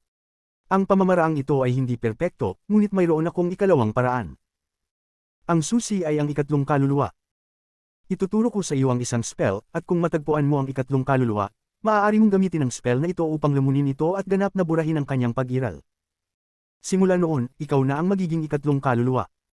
Tutulungan kita na lamunin ang 7 kulay The West at ang ikalawang kaluluwa. Aabsorban mo ang natitirang 7 piraso, at mula sa sandaling iyon, ikaw na ang magiging 7 kulay. Ang aking nakababatang kapatid at ako ay maaaring manatili sa iyo. Maaari siyang maging iyong concubine at ako ay magiging iyong daw partner. Pagkatapos, lahat ay babalik sa orihinal nitong landas. Kung mayroon ka pang ibang mga babae, maaari rin silang maging iyong concubine. Kahit sa Immortal Astral Continent, kung magustuhan mo ang isang babaeng cultivator, maaari ko silang hulihin para sa iyo at mag-cultivate tayong magkasama. Ganoon si 7 kulay noon, tinulungan ko siyang hulihin ng maraming female cultivators. Maliban sa aking nakababatang kapatid, tinulungan ko siyang hanapin ang karamihan sa kanyang 8 concubines. Sa tulong ng guru ko, kapag magka-cultivate tayo ng magkasama, magsasama ang ating mga kaluluwa at tataas ang ating cultivation levels. Sa pamamagitan ng yaman na nakuha mo mula sa piraso mula sa Immemorial Gold Domain, magkakaroon tayo ng malayang kapangyarihan sa Immortal Astral Continent. Mas mabuti ito kaysa sa makulong sa isang simpleng cave world. Ang babae ay ngumiti at ang mga salita niya ay dahan-daw ang lumalapit kay Wang Lin. Pinakalma ni Wang Lin ang kanyang puso at tiningnan ng babae. Dahil sa isang hindi malamang dahilan, naisip niya ang isang bagay na matagal na niyang naranasan. Ang bagay na iyon ay nag-iwan ng malalim na bakas kay Wang Lin. Kahit na lumipas na ang higit sa 1,000 taon, hindi niya ito makalimutan. Sa Demon Spirit Land, nakilala ni Wang Lin ang anak ng Sovereign, ang banal na ninuno ng Tato Clan. Siya ay labis na miserable, ang mga mata niya ay tinanggal, at ang buong katawan niya ay pinipiga sa kuweba ni Qing Lin. Ang kanyang galit ay napakalakas. Ang galit ng babaeng ito kay Qing Lin ay kapareho ng galit ng babaeng nasa harap niya. Ang mga salita ng babaeng iyon ay labis na malungkot, at muntik na niyang paniwalaan ito. Ngunit sa kalaunan, narinig niya mismo mula kay Qing Lin kung ano ang nangyari, at ito ay nagdulot ng pagkalito sa kanya. Hindi niya alam kung sino ang tama sa bagay na iyon. Maaari nating pag-usapan ang bagay na ito mamaya. Ang mahalaga ngayon ay paano natin iiwasan ang paghabol ng 7 kulay The West sa labas. Nang marinig ni Wang Lin ang mga salita ng babae, nginitian niya sa loob. Gayunpaman, siya ay matalino at hindi agad tinanggihan siya. Pagkatapos ng lahat, ang kanilang unang pagtutulungan na patayin si Pitong Kulay ay magbibigay ng benepisyo sa lahat ng partido. Huwag mag-alala tungkol sa bagay na iyon. Kapag nagpalitan tayo ng Oath of Blood na magsasama tayo, ako na ang magpapagalaw ng barko para ligtas na maipadala ka palabas. Ngumiti ang babae. Oath of Blood. Pinaikit ni Wang Lin ang kanyang mga mata at biglang naisip. Ang pagpapadala niya sa kanya rito at ang pagsasabi ng mga salitang ito ay may malalim na ibig sabihin. Hindi ito madali, nasaan ang altar na sinabi mo noon?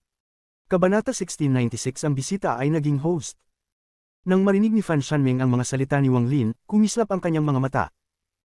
Ngumiti siya, ngunit bago siya makapagsalita, ang barko ay nagyari ng malakas na pagyanig. Ang pagyanig ay nagmula sa labas, tulad ng isang malupit na hangin. Dahil dito, ang barko ay nanginginig, at isang malakas na tunog ng kulog ang umabot sa loob. Ang barko ay natulak pabalik ng ilang daang kilometro. Ang biglaang pagbabago ay nagdulot ng pagbabago sa ekspresyon ni Fan Shanmeng, at tumingin siya sa labas ng barko. Tumalon si Wang Lin at umangat ng 3 pulgada mula sa deck habang dumadanas ng pagkilos ng barko. Kumislap ang kanyang mga mata habang tinitingnan niya ang labas. Sa labas ng Soul Devil Ship, patuloy na ipinapaikot ng Seven Colored Dawist ang kanyang kamay, at bawat galaw nito ay lumilikha ng malalakas na hangin. Ang mga hangin ay bumangga sa proteksyon na pader ng barko, na nagdulot ng pagbagsak ng mga layer nito. Hindi maglaon, isang maliit na bahagi ng proteksyon ang nawalan. Huwag mag-alala, hindi niya kayang buksan ang Soul Devil Ship nang walang ilang araw na oras. Pumilandok si Fan Shanmeng at huminga ng malamig bago ibinalik ang kanyang tingin kay Wang Lin at nagpatuloy sa pagsasalita. Ang altar na binanggit mo ay isang bagay na nakuha ng aking maliit na kapatid nang hindi sinasadya. Nagtataglay ito ng kapangyarihan ng mga sinaunang nilalang sa loob, ngunit hindi niya kayang sirain ito gamit ang kanyang cultivation, at wala namang dahilan upang sirain ito. Subalit iba ang sitwasyon para sa iyo. Kung kaya mong sirain ang proteksyon ng altar at makuha ang kanyang mana, tiyak na tataas ang iyong antas ng cultivation. Ang altar ay nasa pinakadulong bahagi ng Soul Devil Ship. Pumunta ka na ba ngayon? Subalit, magkakaroon ka lamang ng 3 araw. Sa 3 araw na ito, maaari kong kontrolin ang Soul Devil Ship at makatakas mula sa Seven Colored Dawist, ngunit 3 araw lang ang mayroon tayo. 3 araw. Hindi sapat. Nakakunot ang noo ni Wang Lin, at sa oras na iyon, muling nagkaroon ng pagyanig ang barko. Mukhang nagsimula na ang Seven Colored Dawist na magsagawa ng mas malalakas na spells, at parang ang barko ay malapit ng mag-collapse. Hindi ipinakita ni Wang Lin ang kanyang iniisip habang mahinahon niyang sinabi, walang kailangan madaliin sa Oath of Blood. Interesado akong pag-aralan ng Soul Devil Ship na ito. Ang 3 araw ay sapat na para pag-aralan ko ito. Interesado kang pag-aralan ng mga paghihigpit sa barkong ito. Nagulat si Fan Shanmeng. Kung si Wang Lin man o ang kanyang kapatid ay hindi alam ang talento ni Wang Lin sa mga paghihigpit. Nang marinig niya ang sinabi ni Wang Lin, nagkaroon siya ng kakaibang ekspresyon. Matapos ang ilang sandali, nagsalita siya. Ang Soul Devil Ship na ito ay isang yaman ng aming Great Soul Sect. Bagamat hindi ito ang pinakamataas na uri, isang mid-level na yaman pa rin ito. Kalimutan mo na, hindi ko pa nga ito lubos na naintindihan. Kaibigan Wang, mas mabuti pang gamitin mo ang 3 araw na ito upang subukan ang altar. Kung makuha mo ang kapangyarihan mula rito, tiyak na tataas ang iyong cultivation. Malumanay ang tono ni Fan Shanmeng, ngunit halata ang ibig niyang sabihin. Hindi siya naniniwala na karapat-dapat si Wang Lin na pag-aralan ang barko at inisip na ang mga sinabi ni Wang Lin ay labis na nakakatuwa. Ang batang ito ay isang simpleng cultivador lamang mula sa Cave World, at nais niyang pag-aralan ang yaman ng aming Great Soul Sect. Nakakatawa lang. Tinutukoy niya lang ang kanyang kakayahan. Baka natatakot ka na baka kunin ko ang barko kapag naintindihan ko ang mga paghihigpit. Isang ngiti ang lumitaw sa mga labi ni Wang Lin habang tinitingnan si Fan Shanmeng. Alam ni Wang Lin ang iniisip ni Fan Shanmeng. Sa buong buhay niya, tanging ang All-Seer lamang ang hindi niya kayang basahin. Malinaw sa dalawang magkapatid na ang Seven Colored Dawist ay maghahabol sa kanila. Pagkatapos nilang maghintay ng ilang sandali upang magtulungan na makahabol ang Seven Colored Dawist, ginamit nila si Wang Lin upang dalhin siya sa Soul Devil Ship. Ang barkong ito ay isang nakatagong banta, at ang Seven Colored Dawist ay isang lantad na banta. Bagamat hindi nila siya tinatakot sa harap, mas epektibo ito kaysa sa anumang uri ng banta. Sa ganitong sitwasyon, mukhang si Wang Lin na lamang ang kailangang makinig sa kanilang suhestyon at ipagpalit ang Oath of Blood. Kung hindi, tila wala na siyang ibang paraan. Sa ganitong paraan, magiging ganap siyang passive at hawak ng iba ang inisyatiba. Sa katotohanan, tama si Wang Lin sa kanyang iniisip. Talagang ang may ganitong plano ang mga magkapatid. Marahil kung ibang tao siya, wala silang ibang choice kundi ang makinig upang iwasan ang panganib. Ngunit sa karunungan ni Wang Lin, hindi siya basta-basta maniniwala sa kanilang mga salita. Gusto niyang hawakan ang kanyang tadhana, maging Panginoon ng kanyang buhay. Sa oras na iyon, ang Soul Devil Ship ay kinokontrol ng magkapatid. Kahit pumunta si Wang Lin sa altar, lahat ay nasa kontrol nila. Para bang wala siyang seguridad habang naruroon sa loob ng yaman ng ibang tao. Pati na rin paano naman siya magpapatalo ng ganoon na lamang. Matalino si Wang Lin, at ang mga salita niya ay may nakatagong kahulugan. Kung talagang mauunawaan niya ang Soul Devil Ship at makuha ang kontrol dito, hindi lamang matatapos ang problema sa Seven Colored Daoist, kundi makakatakas din siya sa patibong ng magkapatid. Ang ekspresyon ni Fan Shanmeng ay naging matigas sandali, ngunit agad itong bumalik sa normal. Nagbigay siya ng ngiti at nagsalita ng malumanay. Kaibigan Wang, nakakatawa ka. Kung ikaw ay tiwala, maaari mong pag-aralan ang barko. Ako ay maghihintay sa gilid. Bagamat sinabi ito, lihim siyang ngumiti sa kanyang puso. Hindi siya naniniwala na karapat-dapat si Wang Lin. Ang kaibigan ay medyo hindi masaya, ngunit mag-relax ka. Kahit na maunawaan ko ang lahat ng mga paghihigpit at kunin ang kontrol, hindi ko ito sasamsaman. Ibabalik ko ito sa iyo, mahinahon na sinabi ni Wang Lin habang patuloy na mingiti sa kanyang labi na hindi ngiti. Tahimik na tinitingnan ni Fan Shanmeng si Wang Lin at ngumiti. Ang kaibigan ba ay tiwala talaga? Sige lang. Kung ganoon katiwala na mauunawaan ang mga paghihigpit sa barko, walang problema sa pagbibigay ko sa iyo ang barkong ito. Subalit, kung hindi mo magagawa, huwag na natin sayangin ang oras. Magpalit tayo ng Oath of Blood at ipadala kita sa kaligtasan. Walang problema, tingnan ko muna. Kung hindi ko magtagumpayan, tiyak na magbibigay ako. Naghihintay si Wang Lin sa pagkakataong ito. Tahimik lang siya at hindi man lang tiningnan si Fan Shanmeng. Umupo siya at dahan-dahang inabot ng kanyang divine sense at nagsimulang pag-aralan ng deck. Nagkaroon ng malamig na sinag sa mga mata ni Fan Shanmeng. Kailangang makuha niya ang Oath of Blood ni Wang Lin. Sa tulong nito, maaaring humingi siya ng tulong mula sa kanyang guro at gamitin ang isang kakaibang spell na tiyak na makakapagpabago kay Wang Lin at magiging tuta niya. Isa siyang mahalagang piraso sa plano nilang patayin ang Seven-Colored Celestial Sovereign. Kahit na siya ay masyadong maingat, hindi ko pa rin siya pinaniniwalaan na kaya niyang kontrolin ang Soul Devil Ship. Maaaring mayroon siyang ilang pag-unawa sa mga paghihigpit, ngunit sa huli, siya ay isang langgam mula sa Cave World. Paano niya mauunawaan ang mga paghihigpit mula sa Immortal Astral Continent? Ang bagay na ito ay katawa-tawa. Gusto ko makita kung paano niya susubukang pag-aralan ito. Kapag nabigo siya, at kung hindi pa rin siya magbigay ng Oath of Blood, may iba akong paraan upang hawakan siya. Nagtago ng lamig sa mga mata ni Fan Shanmeng, ngunit nagbigay siya ng isang magiliw na ngiti sa ibabaw at tiningnan si Wang Lin. Habang ang divine sense ni Wang Lin ay kumalat, lumitaw ang mga Ancient God Stars sa kanyang noo, at bumuo ng isang vortex. Ang mga Demon at Devil Stars sa kanyang kaliwa at kanang mata ay lumitaw din. Pinagsama-sama ang kapangyarihan ng tatlong sinaunang angkan upang bumuo ng kapangyarihan ng Ancient One. Isang anino ng Ancient One ang lumitaw sa paligid ni Wang Lin. Ang Ancient Shadow ay agad na bumalot kay Wang Lin at naupo rin roon. Kung titingnan mula sa malayo, isang nakakagulat na tanawin ito. Ang anino ng Ancient One ay nagbago ng laki. Ang nasa paligid ni Wang Lin ngayon ay halos ilang daang talampakan ng taas. Ngunit mukhang isang maliit na burol ito at ganap na pinuprotektahan si Wang Lin. Ang eksenang ito ay nagdulot kay Fan Shanmeng upang magtaka. Ang taong ito ay masyadong maingat. Tanging sa proteksyon ng ancient power sa kanyang katawan, nakapagtanggal ng kaba si Wang Lin, at dahan-dahang pinalawak ang kanyang divine sense upang magsimulang pag-aralan ng deck. Nang pumasok ang kanyang divine sense, isang puwersa ng pagtanggi mula sa deck ang sumaubong, pinipigilan ng kanyang divine sense na pumasok pa ng mas malalim. Ang hindi nakikitang puwersa ay nabuo ng mga paghihigpit ng deck. Pinapayagan ito si Wang Lin na makita ito mula sa labas ngunit hindi makita ang panloob na estruktura ng deck. Nag-sneer si Fan Shanmeng sa kanyang isipan. Ang Soul Searching Ship ay isang yaman ng kanilang Great Soul Sect, kaya't pamilyar siya dito. Kung wala kang malalim na pagkaunawa sa mga paghihigpit, sapat na ang puwersa ng pagtanggi. Nang naiisip ito, nagulat siya at tinitigan si Wang Lin. Wang Lin ay nag-wave ng kanyang kanang kamay sa loob ng Ancient Shadow. Libo-libo, daan-daang libo. Sa isang iglap, halos 1,000,000 marka ng kamay ang lumitaw sa harap niya. Ang mga marka ng paghihigpit ay nag-overlap at nagbigay ng isang malamis tulang daloy. Sa isang iglap, ang 1,000,000 marka ng kamay ay nagsanib at ang kamay ni Wang Lin ay tumama sa deck. Ang pagtama nito ay nagdulot ng pagyanig sa deck, at pati na rin ang buong barko ay nayanig ng ilang beses. Isang alon ang kumalat mula sa kamay ni Wang Lin at dumaan kay Fan Shanmeng. Kumalat ito sa halos 30% ng deck. Matapos kumalat ang alon, nagbago ang deck sa mga mata ni Wang Lin. Para bang natanggal ang belo na nakatikip sa pinagmulan. Ang barkong ito ay hindi talaga isang deck, kundi binuo ng mga paghihigpit na pinagsama-sama.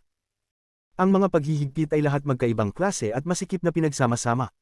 Ang mga ito ay kumikislap ng liwanag na mistiko. Sinira niya ang proteksyon ng mga paghihigpit sa deck.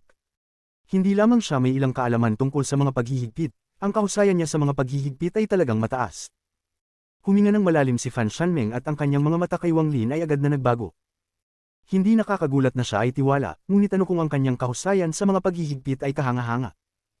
Ang mga paghihigpit sa Cave World ay bahagi lamang ng mga umiiral sa Immortal Astral Continent. Sa loob ng 3 araw, hindi niya makokontrol ito ng buong buo. Tahimik na nag-iisip si Fan Shanmeng at ngumisi. Nananatiling kalmado si Wang Lin at itinuro ang isa sa mga paghihigpit. Ang deduksyon ay sunot sa kanyang mga mata.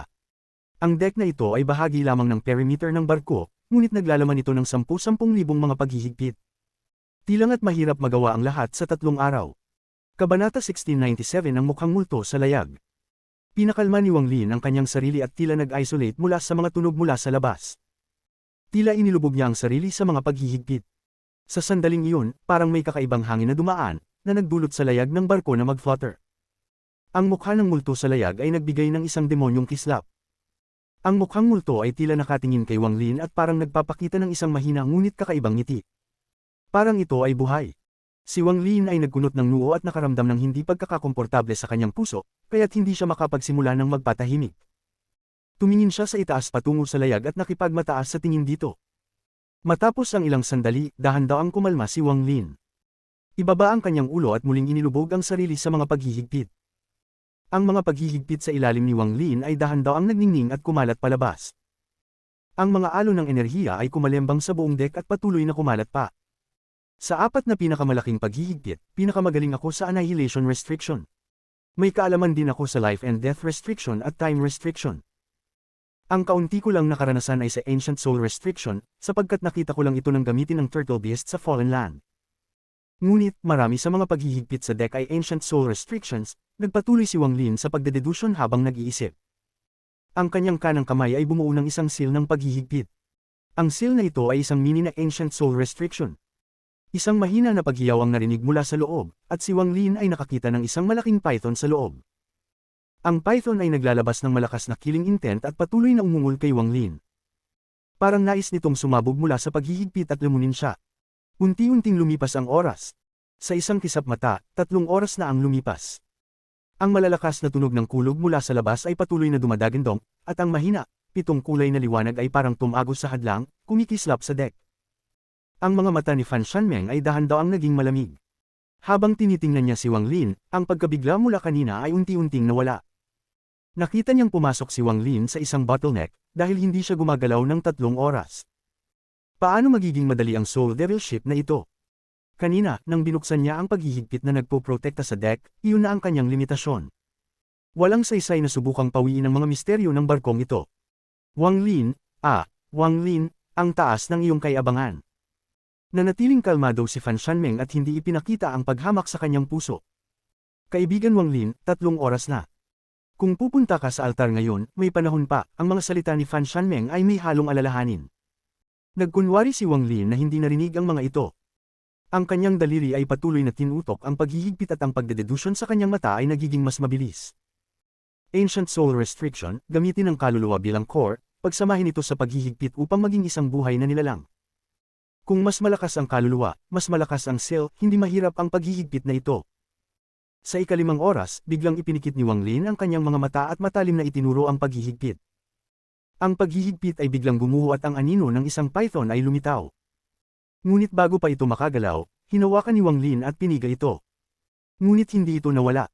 Bumuo si Wang Lin ng isang seal at ang itim na usok ay bumalik sa isang paghihigpit. Bumalik ito sa kanyang orihinal na posisyon. Ito ang una, binuksan ni Wang Lin ang kanyang mga mata at tiningnan ang paghihigpit na pinag-aralan at ganap na kinontrol. Ang kanyang tingin ay kalmado at tiningnan si Fan Shanmeng. Huwag magmadali, may sapat na panahon pa. Nagkukunot ng noo si Fan Shanmeng. Bagamat nabasag ni Wang Lin ang isang paghihigpit, ang deck na ito ay naglalaman ng isang hindi masukat na bilang ng mga paghihigpit. Ito ay panlabas lamang. Mayroong mga panloob na paghihigpit. 5 oras para basagin ang isa. Sa ganitong bilis, natatakot akong ang kaibigan na cultivator ay makakabasag lang ng 1 dosina sa loob ng 3 araw. Ikaw, bago pa makapagsalita si Fan Shanmeng, isang tunog na parang pop ang narinig sa paligid ni Wang Lin. Nagtaka siya habang pinapanood niya na siyam na paghihigpit ang gumuho sa isang galaw ng kamay ni Wang Lin. Lahat ng mga ito ay gumuho at naging itim na usok, at pagkatapos ay bumalik sa kanilang mga orihinal na posisyon bilang mga paghihigpit. Ito, huminga ng malalim si Fan Shanmeng. Ngunit bago siya makahinga ng buo, ang kanyang mga mata ay lumaki at puno ng hindi paniniwala.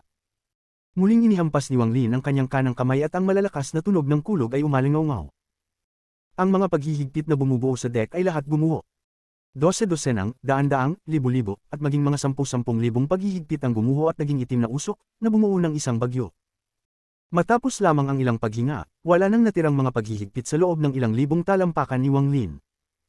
Ang bagyo ay unti-unting nahati at bumalik sa mga paghihigpit, at bumalik sa kanilang orihinal na posisyon. Ang pagkabigla ni Fan Shanmeng ay nagsisimula pa lamang. Pinahiya ko ang aking sarili sa harap ng kaibigan na cultivator. Nagpakita ng isang mahina ng ngiti si Wang Lin. Huminga ng malalim si Fan Shanmeng at pilit ngumiti. Tumanggo siya. Ang pagkaunawa ng kaibigan na cultivator sa mga paghihigpit ay talagang pambihira. Ngunit, mayroong 10 milyong paghihigpit sa deck na ito, at natutunan lamang ng kaibigan na cultivator ang 1% nito. Bihira, ngunit. Ibinangon ni Wang Lin ang kanyang kanang kamay na may hawak na annihilation restriction at kumislap ang kanyang mga mata. Ito ang nagpakalma kay Fan Shanmeng at tumigil siya sa pagsasalita. Ibinangon ni Wang Lin ang kanyang kamay at ang annihilation restriction ay kumalat sa deck. Ang malalakas na tunog ng kulog ay umalingaw-ngaw at ang lahat ng annihilation restriction sa deck ay nanginginig at gumuho.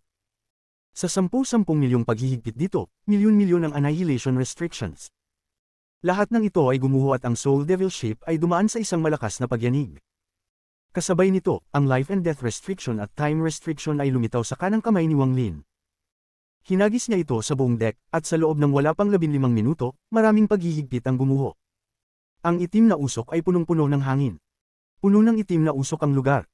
Maging ang mga mata ng Seven-Color Dawist mula sa labas ay napakunot at nagsimulang magmasid ng mabuti. Walang kailangan pang banggitin si Fan Shanmeng na ang kanyang paningin ay naharang ng itim na usok. Pinanood niya ang lahat ng ito at nawalan siya ng malay. 5 oras, paano ito mangyari? Bagamat ang mga paghihigpit sa deck ay tanging panlabas lamang, imposibleng masolusyonan lahat sa 5 oras lamang. Hindi lang niya basta-basta pinaalis ang mga ito, kundi kontrolado niya ng buong buo, ito. Ang malalakas na tunog ng kulog ay umabot at ang itim na usok ay naglaho at naging mga paghihigpit. Ngayon, higit sa kalahati ng 10 milyong paghihigpit sa deck ay naging kay Wang Lin. Ang mga mata ni Wang Lin ay kumikislap ng maliwanag. Ibinangon niya ang kanyang kanang kamay at 4 na paghihigpit ang lumutang sa kanyang palad. Ang 4 na paghihigpit na ito ay iba't ibang klase. Sila ang 4 na pinakamalaking paghihigpit. Ang pagbabasag ng mga paghihigpit sa deck ay hindi mahirap kay Wang Lin, ngunit nais niyang pag-aralan ang Ancient Soul Restriction. Ginugol ni Wang Lin ang 5 oras na iyon sa pag-aaral ng isang paghihigpit, at ang pagkaunawang iyon ay katulad ng pag-unawa sa Ancient Soul Restriction. Sa wakas, hindi ignorante si Wang Lin tungkol sa Ancient Soul Restriction, dahil pinag-aralan na niya ang Ancient Soul Restriction na nakuha niya mula sa Fallen Land. Gayunpaman, bagamat ito ay mukhang kumpleto, mayroon pa rin itong mga depekto. Ang mga depektong iyon ang naghadlang sa kanyang kaliwanagan. Ngunit, ang Ancient Soul Restriction sa deck ay iba, ito ay kumpleto. Ang kasalukuyang Wang Lin ay hindi na ang kabataang nasa bundok ng paghihigpit na nag-aral lamang ng mga paghihigpit ng ilang taon. Ang kasalukuyang Wang Lin ay isang mid-stage Spirit Void Cultivator, at sa kanyang pagkaunawa at pagintindi sa mga paghihigpit, sapat na ang 5 oras upang makita ang lahat. Tumayo si Wang Lin at inihampas ang kanyang kamay. Ang malalakas na tunog ng kulog ay umalingaw at lahat ng natitirang mga paghihigpit sa deck ay gumuho. Kasama na rito ang mga Ancient Soul Restrictions at iba pang mga misteryosong paghihigpit na hindi pa nakita ni Wang Lin. Wala siyang oras upang pag-aralan ang mga paghihigpit na hindi pa niya nakita. Tiningnan lamang niya ang mga ito ng mabilis at inalala bago pinagtibay na durugan ang mga ito. Ang pamamaraang ito ay maaaring magpahina sa lakas ng mga paghihigpit sa deck, ngunit ito ay magbibigay kay Wang Lin ng pagkakataon na makagawa ng butas sa Soul Devil Ship sa isang maiikli at mabilis na panahon. Matapos ang mga malalakas na tunog ng kulog, kontrolado ni Wang Lin ang lahat ng mga paghihigpit sa deck sa harap ng nagulat na tingin ni Fan Shanmeng. Ngayon, si Wang Lin ang nagmamay-ari ng deck. Ang kanyang mga mata ay naglalaman ng isang kakaibang liwanag habang tinitingnan niya si Fan Shanmeng. May 9 na patong ang barkong ito. Ang deck na ito ang unang patong, at may 8 pang patong sa ibaba. Kaibigan na cultivator, sinabi mong kapag nabasag ko ang mga paghihigpit sa barkong ito, ibibigay mo ito sa akin. Ang ekspresyon ni Fan Shanmeng ay naglema. Nang masira ang unang patong ng Soul Devil Ship, napansin niyang ang kanyang kontrol sa barko ay nawala. Parang ang mahahalagang ari-arian na ito ay may dalawang nagmamay-ari. Hindi niya kailanman naisip na ang ganitong nakakagulat na pagbabago ay mangyayari sa 5 oras lamang. Nakita ni Wang Lin na hindi sumagot si Fan Shanmeng, kaya't umiling siya ng may ngiti. Ang kanyang katawan ay kumilos at nawala. Nang magbalik siya, nasa pangalawang patong na siya ng Soul Devil Ship. Habang tinitingnan niya ang lugar kung saan nawala si Wang Lin, may bahid ng lamig sa mga mata ni Fan Shanmeng. Anong halaga kung nabasag niya ang isang patong? Ang mga paghihigpit sa barko ay lalong magiging mahirap habang bumababa. Hindi ko naniniwala na ang isang kulang sa antas tulad niya ay kayang kontrolin ng Soul Devil Ship na ito. Lumipas ang oras. 1 oras, 2 oras, 3 oras. Sa isang kisap mata, 7 oras na ang lumipas. Isang buong araw ang dumaan sa isang iglap. Ang 7 kulay na liwanag sa labas ay naging mas maliwanag, at ang Soul Devil Boat ay yumanig ng mas matindi. Karamihan ng panlabas na hadlang ay nabasag na ng 7-colored dawis. Pagkatapos ng ika-7 oras, isang nakakagulat na aura ang nanggaling mula sa pangalawang patong. Ang Soul Devil Ship ay nag-vibrate ng malakas. Imposible. Tumayo si Fan Shanmeng. Ang pagkabigla sa kanyang mga mata ay hindi kayang itago ng kahit anong liwanag. Isang bahagi ng kanyang kontrol sa barko ay nakuha na. Dati, hindi siya makapunta dito gamit ang kanyang katawan at maaari lamang gamitin ang 30% ng lakas ng barko. Ngayon, habang kinukuha ni Wang Lin ang mas maraming kontrol, halos kapantay na niya ang kanyang kontrol. Kabanata 1698 Peke, ha? Pagbasag ni Wang Lin sa ikatlong antas ng mga limitasyon, ang barkong ito ay magiging ganap na nasa ilalim ng kanyang kontrol. Ito ay, ang bisita ay naging host. May malamig na ningning sa mga mata ni Fan Shanmeng at kumislap ang kanyang mga mata. Itinuro niya ang labas sa mga protection layer ng barko at bigla itong kumupas. Sa sandaling ito, sumubsob si Fan Shanmeng mula sa unang deck at pumasok sa ikalawang layer. Pagpasok niya, ang makulay na liwanag ay binalot ang buong Soul Devil Ship. Ang 7-colored dawist ay damapo sa deck. Paglapag ng 7-colored dawist, biglang binuksan ni Wang Lin, na nasa ikatlong layer, ang kanyang mga mata at tumangala. Kalma siya at isang gintong liwanag ang kumislap sa kanyang mga mata. Tama nga siya. Napangiti si Wang Lin nang may pang-aalipusta. Matapos mabaygo ang plano ni Fan Shanmeng at hindi na siya banta, natural lang napipiliin niyang gamitin ang kapangyarihan ng 7-colored dawist upang supilan siya. Sa sandaling ito, ang unang deck na kinalalagyan ng 7-colored dawist ay nasa ilalim ng kontrol ni Wang Lin. Kaya't magka-counter sila. Kinailangan niyang maglaan ng lakas upang kontrolin ang unang deck at pigilan ang 7-colored dawist na makapasok. Naglaro ng apoy. Kaya ko rin. Kumislap ang mga mata ni Wang Lin. Forming a seal with his hands, he waved them. Ang mga limitasyon sa unang deck ay biglang umuugong at tumigil ang lahat ng galaw ng mga limitasyon. Tuluyan itong kalmado. Pagkalmado ng mga limitasyon sa unang deck, ang makulay na liwanag ay tumagos sa unang layer ng may kalakasang tunog. Tumawa ang 7-colored dawist habang pumasok sa ikalawang layer ng walang kahirap-hirap. Sa sandaling ito, pumasok na si Fan Shanmeng sa ikatlong layer at malaki ang pagbabago sa kanyang ekspresyon. Napansin niyang ginawa ni Wang Lin ang aksyon at agad siyang dumating sa tabi nito. Anong ginagawa mo? Gusto mo bang mamatay? Kahit pagsamahin pa natin ang lakas, hindi natin kayang labanan ang unang kaluluwa. Binuksan mo ang unang layer para papasukin siya. May luhang galit na kumislap sa mga mata ni Wang Lin at kalmado niyang sinabi, kung patuloy ka pang magingay, bubuksan ko ang pangalawang layer at papasukin ko siya. Ikaw. Tinutok ni Fan Shanmeng ang kanyang mga mata kay Wang Lin at pumutok ang pagnanasa niyang patayin siya. Kung kaya mong buksan ang pader sa paligid ng barko at iligtas siya mula sa lahat ng pagsisikap na ito, bakit hindi ko kayang buksan ang unang layer at papasukin siya diretso sa pangalawang layer? Wala akong malalim na galit sa kanya. Kung gusto niya ang Li Guangbao, ibibigay ko na lang pero ikaw hindi. Kung gusto mong manatiling ligtas, manahimik ka na. Ang boses ni Wang Lin ay umuugong, kaya't ang mukha ni Fan Shanmeng ay agad na naging mapatla. Hindi lang ikaw ang mananahimik, kundi tumigil ka na sa mga maliliit na hakbang. Kung magpapatuloy ka pang magpasaway, huwag mong sisihin ako kung bubuksan ko ang pangalawang layer at papasukin ang 7-colored dawist dito. Malamig na tiningnan siya ni Wang Lin. Ang titig ni Wang Lin ay nagbigay ng malamig na pakiramdam sa puso ni Fan Shanmeng. Bigla niyang naisip na si Wang Lin ay talagang nakakatakot at tuso. Kinuha niya ang inisyatiba na nasa kamay ko isa-isa hanggang sa siya na ang may kalamangan. Ngayon ay ako ang nasusupo. Ang taong ito, ang tuso niya ay labis. Tahimik na nagmuni-muni si Fan Shanmeng. Naramdaman niya ang matinding takot sa cultivator na ito mula sa mundong yungib na dati niyang iniwasan. Sa ganitong edad, kung nasa Immortal Astral Continent siya, tiyak na magiging kilala siya.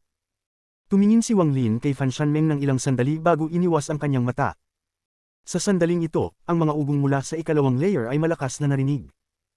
Ang ikalawang layer ay kumikislap ng makulay na liwanag upang labanan ito, ngunit mukhang hindi magtatagal bago ito gumuho. Kung ayaw mong mamatay, dapat mong gawin ang lahat upang bigyan ako ng oras na sirain ang ikatlong layer. Alam ko may mga huling asim ka upang mapanatili ang kaligtasan mo. Gayunpaman, pantay ang kontrol natin sa barko ngayon.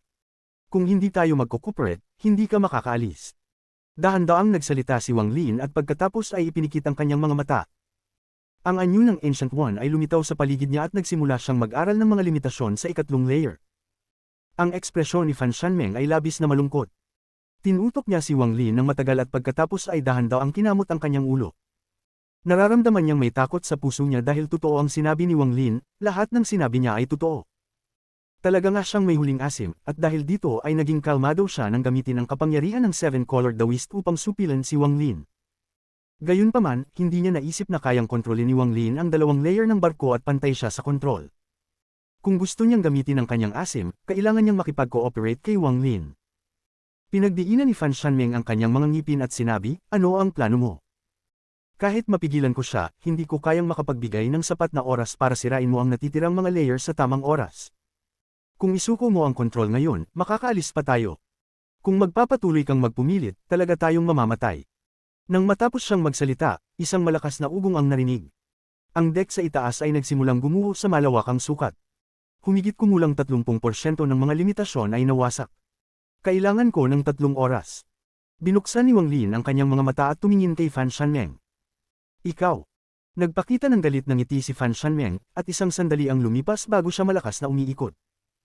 Ang kanyang mga kamay ay bumuo ng isang seal at ang makulay na liwanag ay lumabas mula sa ikalawang layer. Panyanitag ni Wang Lin ang kanyang puso. Hindi niya sana gagawin ang ganitong bagay sa dalawang magkapatid na ito, ngunit sila ang unang gumawa ng plano laban sa kanya. Si Wang Lin ay laging sumusunod sa mga patakaran ng hindi pag-aalipusta sa iba kung hindi siya inaaway. Ngayon na hawak na niya ang inisyatiba, tiyak na hindi na niya ito basta-basta bibitawan. Bukod pa rito, malaki ang tulong ng mga limitasyong ito sa kanya. Pagkatapos basagin ng dalawang layer, nakumpleto na ang kanyang 4 na pangunahing limitasyon. Kailangan na lamang niya ng konting oras upang pagsamahin ito at lumikha ng isang asensya. Ang karamihan ng mga limitasyon sa ikatlong layer ay mga hindi pa nakikita ni Wang Lin. Habang pinag-aaralan ng mga ito, mabilis ang kanyang pag-unawas sa mga limitasyon. Dumaan ang oras. Patuloy ang mga malalakas na ugong mula sa ikalawang layer. Narinig ang mga tunog ng pag-crack at tuluyang gumuho ang ikalawang layer. Nang inig ang katawan ni Fan Shanmeng at damyugo mula sa kanyang bibig. Matapos siyang umatras ng ilang hakbang, mabilis na kumalat ang makulay na liwanag mula sa gumuho na ikalawang layer. Sa sandaling ito, biglang binuksan ni Wang Lin ang kanyang mga mata. Ang kanyang mga kamay ay bumuo ng isang seal at itinaas ang kamay. Lahat ng mga limitasyon sa ikatlong layer ay bumuo ng isang net at tumaas. Maya-maya, bumagsak ang katawan ni Wang Lin mula sa ikatlong layer patungo sa ika-4 na layer. Pagpasok niya sa ika-4 na layer, sumunod si Fan Shanmeng. Ang ika-4 na layer ng Soul Devil Ship ay may matinding ulap. Ang ulap na ito ay nakaharang sa Divine Sense at paningin. Nababasag na siya sa pangalawang layer. Kahit subukan kong pigilan siya, ang paghinto sa kanya ng 2 oras ay ang limitasyon. Kahit pag-aralan mo ang ikatlong layer, kailangan lamang niya ng 1 oras para sirain ito. Wang Lin, ano talaga ang gusto mo? Inaamin kong nagplano ako laban sa iyo, ngunit ito ay para sa ating layunin. Bagamat ibibigay mo sa akin ang iyong Oath of Blood, ibibigay ko rin sa iyo ang aking Oath of Blood. Hindi ko naman kayang saktan ka. Ngayon na tayo ay narito, dapat nating palitan ang ating mga Oaths of Blood at dapat mong isuko ang kontrol sa barko. Baka ganoon ay may pagkakataon pa tayong lumaban. Nagmamadali si Fan Shanmeng at tumingin kay Wang Lin na nasa ika-4 na layer. Tumingin din si Wang Lin kay Fan Shanmeng at pagkatapos ng mahabang panahon, bigla siyang tumawa. Nagpapanggap ka pa rin na hindi kita nakikita ngayon. Nagpanggap ako. Ipinakita ni Fan Shanmeng ang sakit sa kanyang mga mata. Tumingala siya sa ikatlong layer sa itaas at isang manipis na bitik ang lumitaw. Huminga ng malalim si Wang Lin. Mukhang hindi siya nagmamalasakit sa mga bitik na lumitaw sa itaas niya. Tumingin siya kay Fan Shanmeng at dahan-daang nagsalita, hindi kasi Fan Shanmeng. Ano ang ibig mong sabihin? Biglang naging kalmado ang ekspresyon ng babae habang tinititigan si Wang Lin. Ikaw si Fan Shanlo. Sa katunayan, mula nang pumasok ako sa barko, ikaw na ang nagbabalak laban sa akin. Siguro kung ibinigay ko ang Oath of Blood, wala sanang nangyaring ganito. Pero, nag-aalala ka na baka hindi ko ito ibigay, kaya't nilunok mo ang dugo mo. Gumamit ka ng isang paraang hindi ko alam upang baguhin ang iyong itsura at aura para akalain kung ikaw si Fan Shanmeng. Dahil sa maling pagkaintindi na ito, sinabi mo sa akin ang lihim ng mundong yungib para paniwalaan kung ikaw nga si Fan Shanmeng. Nang binabasag ko ang mga layer ng limitasyon, habang ang ilan sa iyong reaksyon ay totoo, ang ilan ay peke. Hindi ko ito naramdaman dati, pero ngayon ay naiintindihan ko na, dahan-dahan ang sinabi ni Wang Lin habang tinitingnan ng babae. Sa sandaling iyon, isang malakas na ugong ang nagmula sa ikatlong layer. Nagkaroon ng mga bitik kasabay ng makulay na liwanag na parang lahat ay babagsak. Nabaliw ka na ba? Wala akong maintindihan sa sinasabi mo. Pinaputi ng galit ang noo ng babae. Wala kang maintindihan, lahat dito ay peke. Ang pangalawang layer, ang ikatlong layer, ang ikaapat na layer, lahat ng iyon ay peke. Ikaw ay peke. Maaaring totoo ang seven-colored, pero ang narito sa barko ay peke.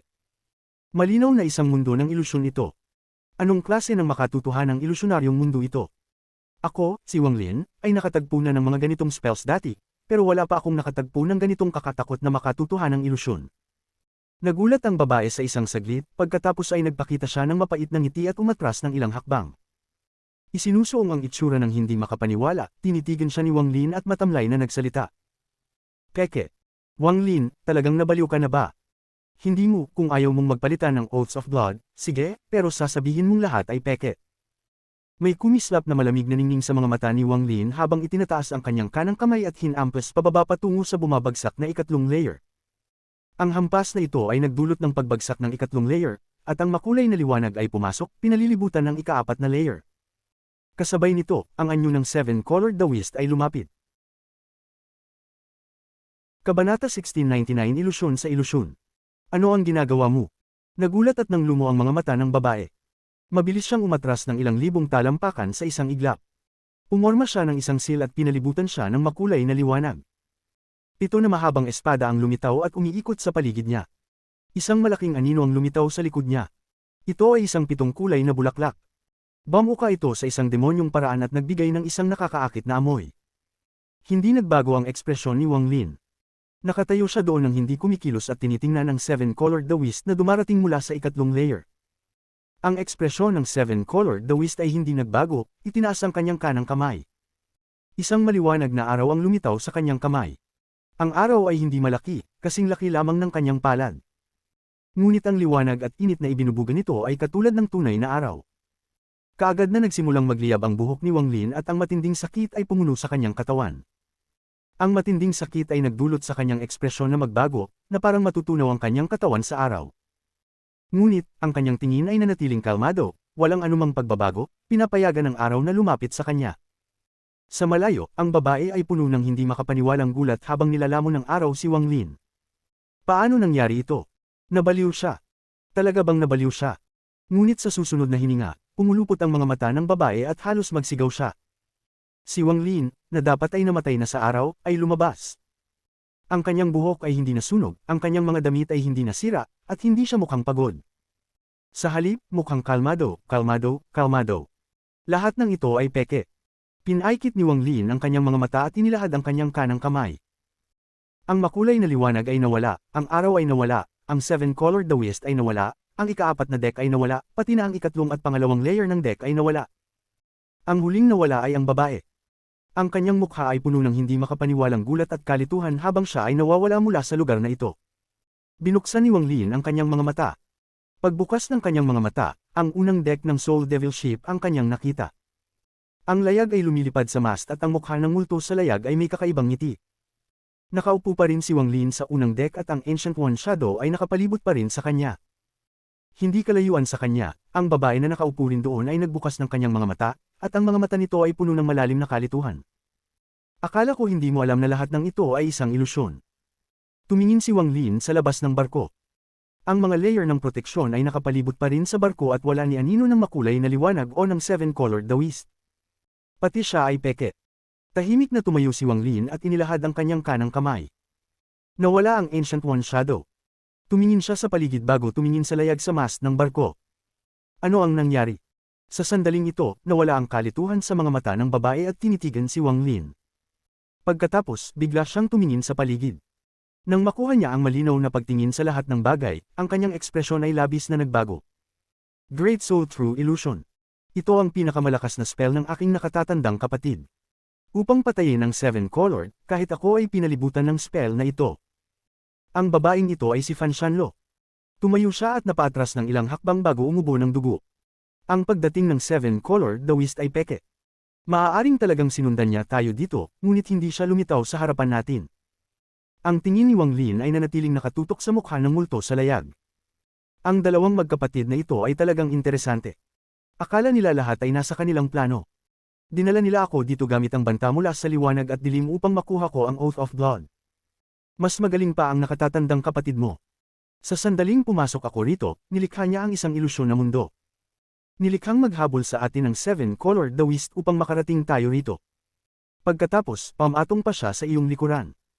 Nang naghahanda akong mag-aral ng mga limitasyon, gumawa siya ng ilusyon sa loob ng ilusyon, kaya't hindi ko ito nakita. Sa ilusyon sa loob ng ilusyon, halos pinilit niya akong ibigay ang Oath of Blood. Napakagaling. Ako, si Wang Lin, ay nakatagpo ng maraming tao sa aking buhay, at isa lang ang nakapagpatakot sa aking puso. Ngayon, may isa pa, at iyon ay ang iyong nakatatandang kapatid. Nanatiling kalmado si Wang Lin. Wala ni anong emosyon sa kanyang mga salita. Ang mukha ni Fan Shanlo ay kulay abo at nag-isip siya ng mabuti tungkol sa lahat ng nangyari. Ang kanyang ekspresyon ay unti-unting naging malungkot. Tiyak siya na totoo ang sinabi ni Wang Lin, talagang nahulog siya sa ilusyon ng kanyang nakatatandang kapatid. Para sa iyong nakatatandang kapatid na magkaroon ng ganitong malakas na spell ng ilusyon, hinuhulaan kong ang Great Soul Sect ay kilala sa kanilang mga illusion spell sa Immortal Astral Continent. Allusions, allusions, allusions. Huminga ng malalim si Wang Lin. Nag-isip si Fan Shanlo ng saglit bago dahan-dahang nagsalita, na may komplikadong tingin, ang Great Soul Sect ay kilala talaga sa mga illusion spell. Hindi lahat ay kwalipikadong matutunan ito. Ang nakatatandang kapatid ko ay may talento at nakapag-cultivate na siya hanggang sa punto ng double illusion. Ang ilusyon sa loob ng ilusyon na sinabi mo kanina ay ang double illusion. Isang hakbang pa at magiging triple illusion na, at hindi na natin kayang tumakas doon.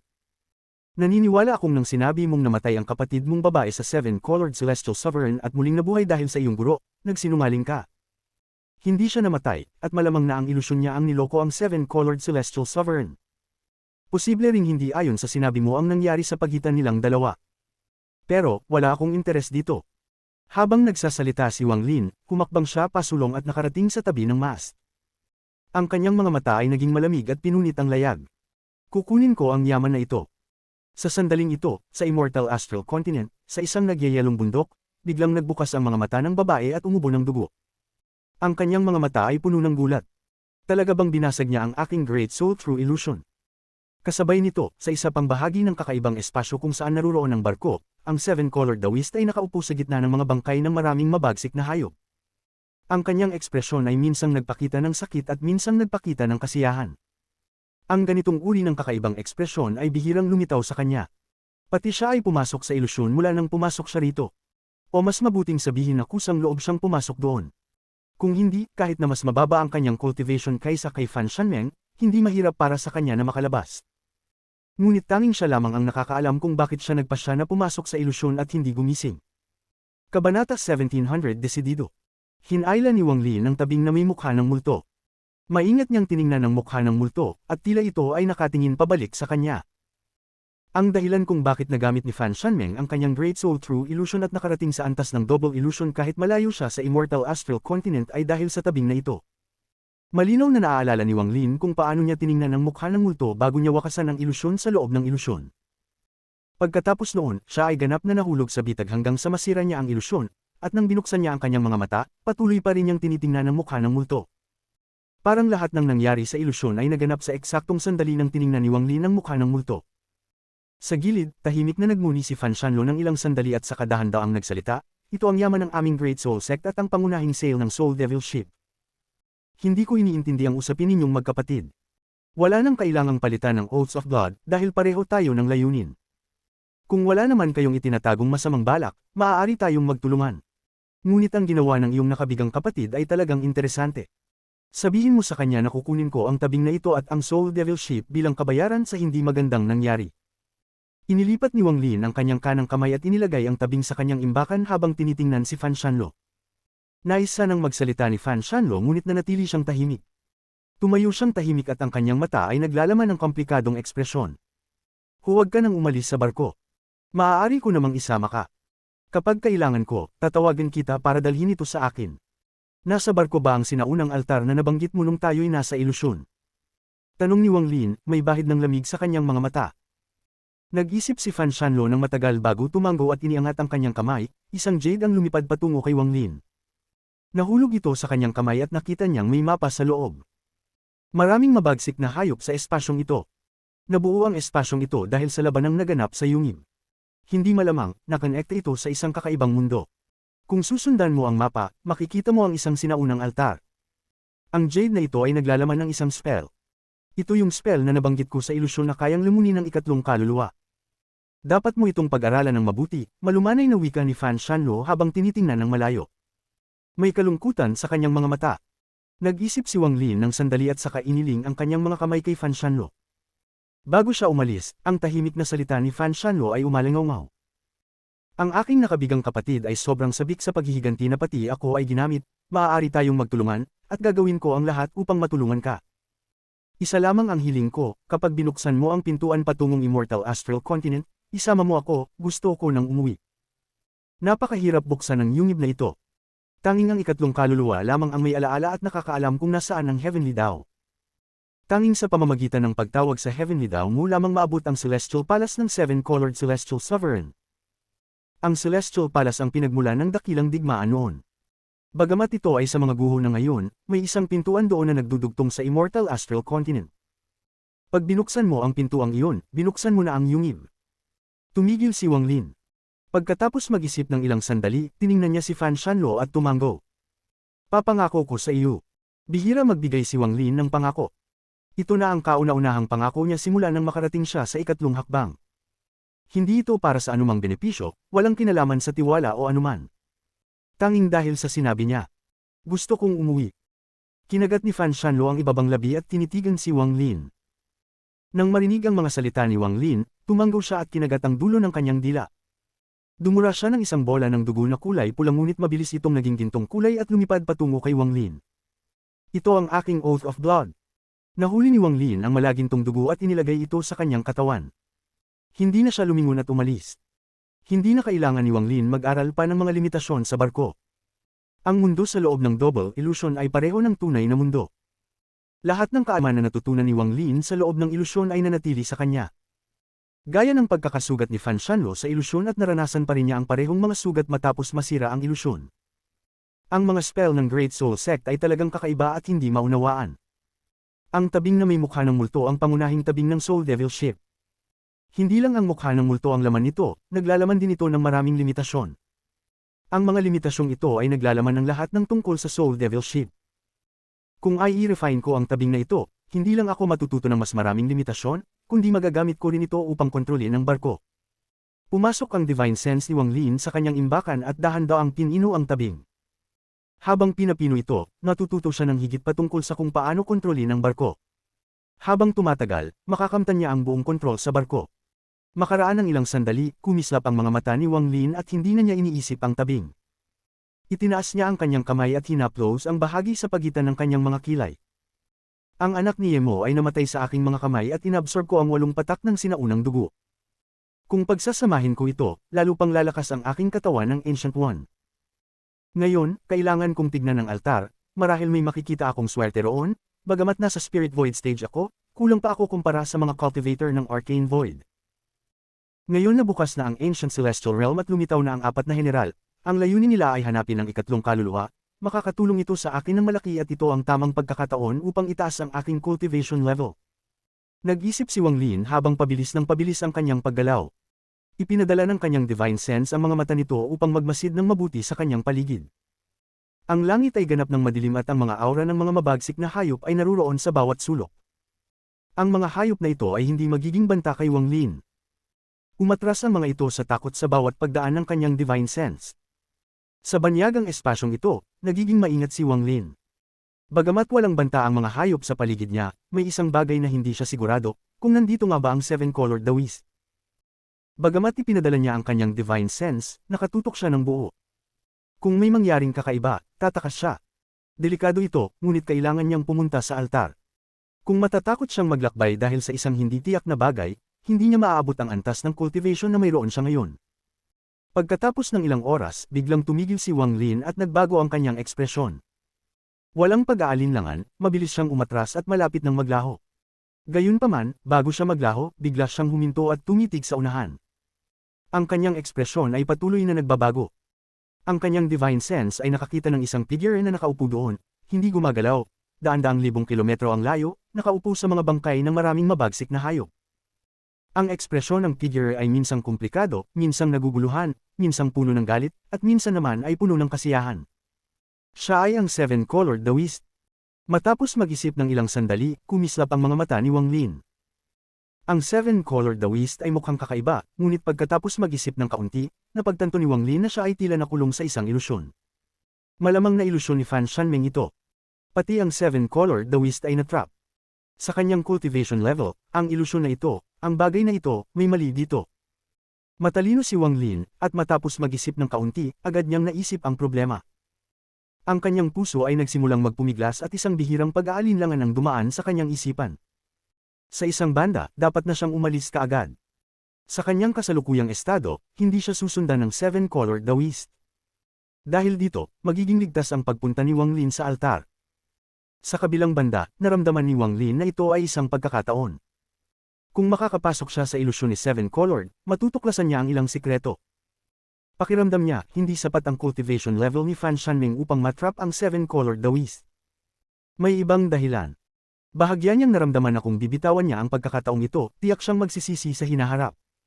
Matapos maghirap ng 7 hanggang 8 minuto, kumislap ang lamig sa mga mata ni Wang Lin.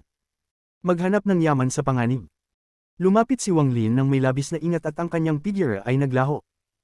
Nang muling magpakita, siya ay nasa 100,000 talampakan ng layo mula sa Seven-Colored Daoist. Maraming bangkay ng mabagsik na hayop ang naruroon. Nakaupo si Wang Lin sa isa at tinitingnan ito.